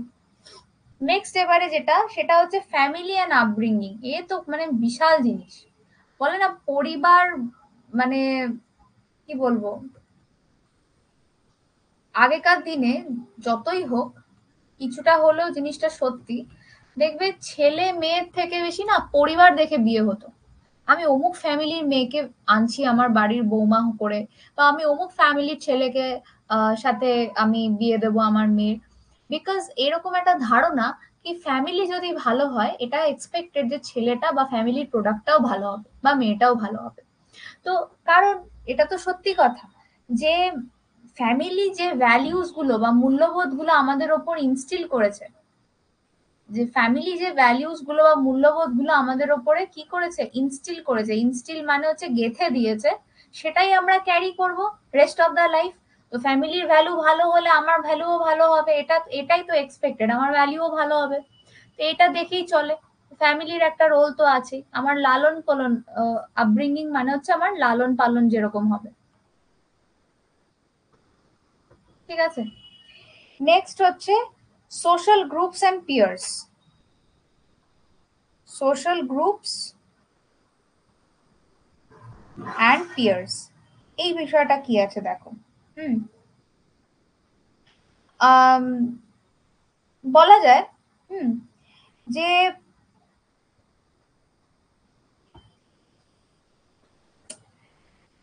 এই যে মানে আমার কতটা যুক্তিযুক্ত হবে আমি জানি না বলাটা, এই যে যে অভয়া কাণ্ডটা হলো না, তুমি দেখবে আমার তোমার থেকেও বেশি ডক্টররা বেশি প্রোটেস্ট করেছে, তাই না? বিকজ এটা ওদের প্রফেশনের সাথে রিলেটেড ছিল, এটা ওদের ফ্রেটার্নিটির সাথে রিলেটেড ছিল, এটা ওদের কাছে একটা নাইট মেয়ারের মতন যে একটা on duty female doctor duty করতে করতে মার্ডার্ড রেপ সবকিছু হয়ে গেল। তো এটা ওদের গোষ্ঠীকে পুরো একেবারে নাড়িয়ে দিয়েছিল, এবং ওরা ডক্টর বলেই বহুদিন ধরে অনশন। আমার পরিচিত যারা ডক্টরস তারা তো নিজেদের জেব থেকে টাকা দিয়ে লয়ারের ফিস ভরেছে, যাতে লয়ার কেস করেছে, আলটিমেটলি কিছুই হলো না, কিন্তু যাই হোক ওরা এই কাজটা করেছে। দেখবে তোমাদের গ্রুপস এবং পিয়ার্স, মানে দেখবে একটা দলের একটা এথিক্স হয়, ওই দলের এথিক্স মানতে হয়। দেখবে আর্মি ম্যানদের একটা আলাদা এথিক্স হয়, অ্যাথলিটদের একটা আলাদা এথিক্স হয়। তো এই গ্রুপস পিয়ার্স সমবয়সী এরা এদের একটা আলাদা এথিক্স হয় যেটা আমরা ফলো করি। ছোট বাচ্চাদের দেখবে এটা খুব থাকে, কি একটা গ্যাং এজ থাকে ছোট বাচ্চাদের, সেই সময় গ্যাং যা বলবে সেটাই, গ্যাং এর সিক্রেট লিক করা যাবে না, গ্যাং ইজ অ্যাবাভ এভরিওয়ান, এই জিনিসগুলো রয়েছে। তো এইগুলো হচ্ছে এথিক্স বিল্ড আপ হওয়ার জন্য কিছু সোশিও কালচারাল ইনফ্লুয়েন্সেস। আমি যদি টেররিজমেরও এক্সাম্পল দিই, যে টেররিস্ট গ্রুপ থেকে টেররিস্টরা হয়ে বেরায়, তো টেররিস্টদের মধ্যেও তো ওদের ওদের সুলভ কিছু এথিক্স থাকে, ঠিক আছে। ওদেরকে যে যদি তুমি জিজ্ঞেস করবে ওরা কিছুতেই বলবে না, কারণ ওদের মধ্যেই একটা ব্রেন ওয়াশই করে দেওয়া হয় যে তোমরা তোমাদের ঘাঁটি, তোমাদের কোথা থেকে ট্রেনিং দেওয়া হচ্ছে এগুলো মরে যাবে কিন্তু তাও কাউকে শেয়ার করবে না। তো অনেক টেররিস্ট দেখবে কিছু সারা জীবন চলে যায়, কোনোদিনও শিকার পায় না, বিকজ শিকার পাওয়াটা ওদের এথিক্সের বাইরে, বিকজ ওদের গ্রুপস বা ওদের যে গ্রুপ বা ওদের যে ফ্রেটার্নিটি তার সেখানকার এথিক্সটা এরকম। বোঝাতে পারছি আমি বিষয়টা সবাইকে? তাহলে এই গেল হচ্ছে কিছু সোশ্যাল আর কালচারাল ইনফ্লুয়েন্স যেটা আমাদের এথিক্সকে শেপ দেয়। নেক্সট যেটা পয়েন্টটা আমি বলবো, কিছু এক্সটার্নাল ফ্রেমওয়ার্ক আছে। এক্সটার্নাল ফ্রেমওয়ার্ক যেটা আমাদের এথিক্সকে ডিটারমাইন করে। এক্সটার্নাল ফ্রেমওয়ার্কের মধ্যে প্রথম জিনিসটা যেটা পড়ে সেটা হচ্ছে এডুকেশন। ঠিক আছে, এডুকেশন। যত তুমি শিক্ষিত হবে তোমার এথিক্যাল হওয়ার প্রবাবিলিটি বেড়ে যায়। বিকজ তুমি এডুকেটেড, তুমি শিক্ষিত, তোমার কাছ থেকে এথিক্যাল রিজনিং এবং ক্রিটিক্যাল থিঙ্কিং, ঠিক আছে, তোমার ক্রিটিক্যাল থিঙ্কিং এবং এথিক্যাল রিজনিং এর পরিসর বা কি বলবো, তুমি ক্রিটিক্যালি থিঙ্ক করবে, তুমি এথিক্যালি রিজন দেবে, এটাই না একটা শিক্ষিত ভদ্র ব্যক্তির কাছ থেকে এক্সপেক্টেড। তো এক্সটার্নাল ফ্রেমওয়ার্কের মধ্যে হচ্ছে এডুকেশন এমন একটা ফ্যাক্টর, যদি আমরা education pi it is expected যে এডুকেশন পাওয়ার ফলে আমাদের মধ্যে ক্রিটিক্যাল থিঙ্কিং এবং এথিক্যাল রিজনিং পাওয়ারটা বাড়বে, তবে গিয়ে আমরা এথিক্যাল হতে পারবো। ঠিক আছে, নেক্সট হচ্ছে রিলিজিয়ন। রিলিজিয়ন কিভাবে আমাদেরকে এথিক্যাল বানায় দেখো, এটা খুব সুন্দর একটা কনসেপ্ট, আমার আমার খুব ভালো পয়েন্ট লেগেছে। ঠিক আছে, আমি একটু রিলিজিয়াস, তার মানে এই নয় যে আমি রিলিজিয়নের সবকিছু মানি। রিলিজিয়াস বলতে এটা বোঝায় যে রিলিজিয়ন যতটা মানুষের জন্য, মানে ধর্ম আমাদেরকে দিয়ে, আমরা ধর্মের জন্য নেই, আমাদের জন্য ধর্ম বেসিক্যালি। তো যতক্ষণ ধর্ম ওইভাবে সার্ভ করছে আমাদেরকে, আমি সেই ক্ষেত্রে অব্দি কাফি হদ তক রিলিজিয়াস। তার মধ্যে হিন্দু মাইথোলজিতে there is a concept of karma. ঠিক আছে, এই বলে না, do you believe in karma? যদি কারোর বিলিফ সিস্টেমে কার্মা থাকে না, তো তাহলে ভাবো তার এথিক্স বিল্ড আপ করতে রিলিজিয়নের কি গল্প আছে। হিন্দুইজমের ক্ষেত্রে কার্মা আছে, ঠিক আছে, বুদ্ধিজমের ক্ষেত্রে 4 নোবেল ট্রুথস আছে, 8 ফোল্ড পাথ আছে, অষ্টাঙ্গিক মার্গ আছে, 4 Nobel truths, middle path, 8 fold path, এই সমস্ত আছে।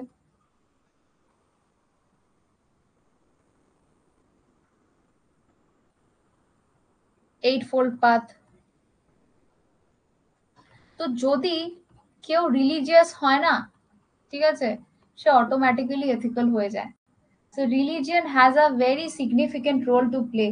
ইসলামের ক্ষেত্রে চ্যারিটি, জাকাত, ইসলামের ক্ষেত্রে জাকাত আছে যেখানে ওদের চ্যারিটি জেনিওসিটি করতে বলে। শিখিজমের মধ্যে লঙ্গার আছে যেখানে বলে ভুকে কো কভি মত ফিরাও বা এরকম একটা বলে। তারপরে জৈনিজমের মধ্যে অহিংসা আছে। তাহলে বুঝতে পারছো how religion is promoting ethics. ঠিক আছে, আমাদেরকে এথিক্যাল হওয়ার পেছনে রিলিজিয়নের একটা বড় হাত আছে। হয়তো প্রত্যেকটা রিলিজিয়নের পরিভাষা আলাদা হতে পারে, কিন্তু প্রত্যেকটা রিলিজিয়নই, এখানে 2-3টে রিলিজিয়ন যেগুলো বললাম, যেমন হিন্দুইজম কার্মা প্রমোট করছে, বুদ্ধিজম 8 ফোল্ড পাথ প্রমোট করছে, ইসলাম জাকাত প্রমোট করছে, তারপরে জৈনিজম অহিংসা প্রমোট করছে, শিখিজম লঙ্গার ব্রাদারহুড এইগুলো প্রমোট করছে, এগুলো লিখতে হবে। ঠিক আছে, তাহলে এটা হচ্ছে রিলিজিয়নের রোল, যেখানে রিলিজিয়ন আমাদেরকে এথিক্যাল বানাচ্ছে। হলো নেক্সট পয়েন্ট, আমাদেরকে এথিক্যাল আর একটা কে বানাতে হেল্প করে, সেটা হচ্ছে আমাদের দেশের ল এবং কনস্টিটিউশন। এটা সত্যি কথা বলতে আমাদেরকে, তোমরা যেমন কনস্টিটিউশন পড়ছো, কনস্টিটিউশন পড়ে ফান্ডামেন্টাল ডিউটির চ্যাপ্টারটা পড়ে, হ্যাঁ, স্পেশালি ফান্ডামেন্টাল ডিউটি, কনস্টিটিউশনের মধ্যে ফান্ডামেন্টাল ডিউটি, ডিপিএসপি, হ্যাঁ, এই জিনিসগুলো, এই চ্যাপ্টারগুলো পড়ে একটা যে কোনো সুস্থ মানুষের মনে হবে যে হ্যাঁ আমি কাজগুলো করি তাহলে আমি একটা বেটার সিটিজেন হব। ইউপিএসসি বা ডাব্লিউবিসিএস এর প্রিপারেশন নিলেই একজন মানুষ জাগরুক হয়ে যায়, ভালো বেটার পার্সন হয়ে যায়। তো তাহলে কারণ তোমাদেরকে এই সমস্ত সাবজেক্টস গুলো পড়তে হয়, কনস্টিটিউশন পড়তে হয়, কনস্টিটিউশনে কোনো কিছু কেন লেখা আছে সেটাও পড়তে হয়। তো এইগুলো পড়লে তোমার মধ্যে এনলাইটমেন্ট আসবে, তো তাহলে তো তুমি ভালো মানুষ হবেই, এথিক্যাল মানুষ হবেই। এটা ছাড়া ল আমাদের কিভাবে এথিক্যাল বানায়, ল আমাদেরকে কি করে, আমাদেরকে না রেস্ট্রিক্ট করে দেয়, আমাদের মনে ভয় ঢুকিয়ে, কি বেআইনি কাজ করলে পানিশমেন্ট আছে কিন্তু। So if you want to avoid punishment, don't do anything বেআইনি। বেআইনি কাজ করো না। তাহলে ল মেবি বলতে পারো পানিশমেন্টেরই ভয় দেখিয়ে আমাদেরকে এথিক্যাল বানাচ্ছে। তাহলে ল এরও যথেষ্ট রকমের আমাদের এথিক্যাল হওয়ার পেছনে আমাদের দেশের যে আইন ব্যবস্থা সেটারও কাফি হাদ তাক কন্ট্রিবিউশন আছে। যদি আইন ব্যবস্থা না হতো, আমাদের মধ্যে পানিশমেন্টের ভয় থাকতো না, আমরা জীবনেও এথিক্যাল হতে পারতাম না। ঠিক আছে, ইন্ডিয়ান কনস্টিটিউশন ভ্যালিউস প্রমোট করে না গো। ওই যে লেখা আছে না প্রিয়াম্বলে, হ্যাঁ, ওই যে sovereign socialist secular Democratic Republic বানাতে হবে ইন্ডিয়াকে, অ্যান্ড টু প্রমোট, ঠিক আছে, and to promote among all its citizens কি কি জাস্টিস, ফ্রেটার্নিটি, ইকুয়ালিটি আর ওই লিবার্টি, এইগুলোকে প্রমোট করে না? জাস্টিস প্রমোট করছে, লিবার্টি প্রমোট করছে, ফ্রেটার্নিটি প্রমোট করছে। তো যদি এই জিনিসগুলো প্রমোট করছে, ইন্ডিয়ান সিটিজেনকে এইগুলোকে আপহোল্ড করতে বলছে, তাহলে তো তাকে এথিক্যালি বানিয়ে ছাড়ছে। কনস্টিটিউশন তো এথিক্যাল ভ্যালুস তাহলে প্রমোট করছে। ঠিক আছে, ফ্রেটার্নিটি মানে ভ্রাতৃত্ব বোধ, হ্যাঁ, ভ্রাতৃত্ব, আমার বাংলাটা একটু খারাপ আছে, হ্যাঁ। তো ফ্রেটার্নিটি মিনস ভ্রাতৃত্ব বোধ, যে তুমি ইন্ডিয়ান আমি ইন্ডিয়ান, বাস ভাই ভাই, এর বেশি আর জায়গাই নেই। ঠিক আছে, সবার মধ্যে ভাই ভাই। নেক্সট হচ্ছে লাস্ট, এথিক্সের ডিটারমিনেন্টস। তুমি যদি কোনো প্রফেশনে যাও, যেটা আমি আগেও বললাম, সেই প্রফেশন তোমার মধ্যে কিছু এথিক্যাল বাউন্ডেশন এনে দেয়।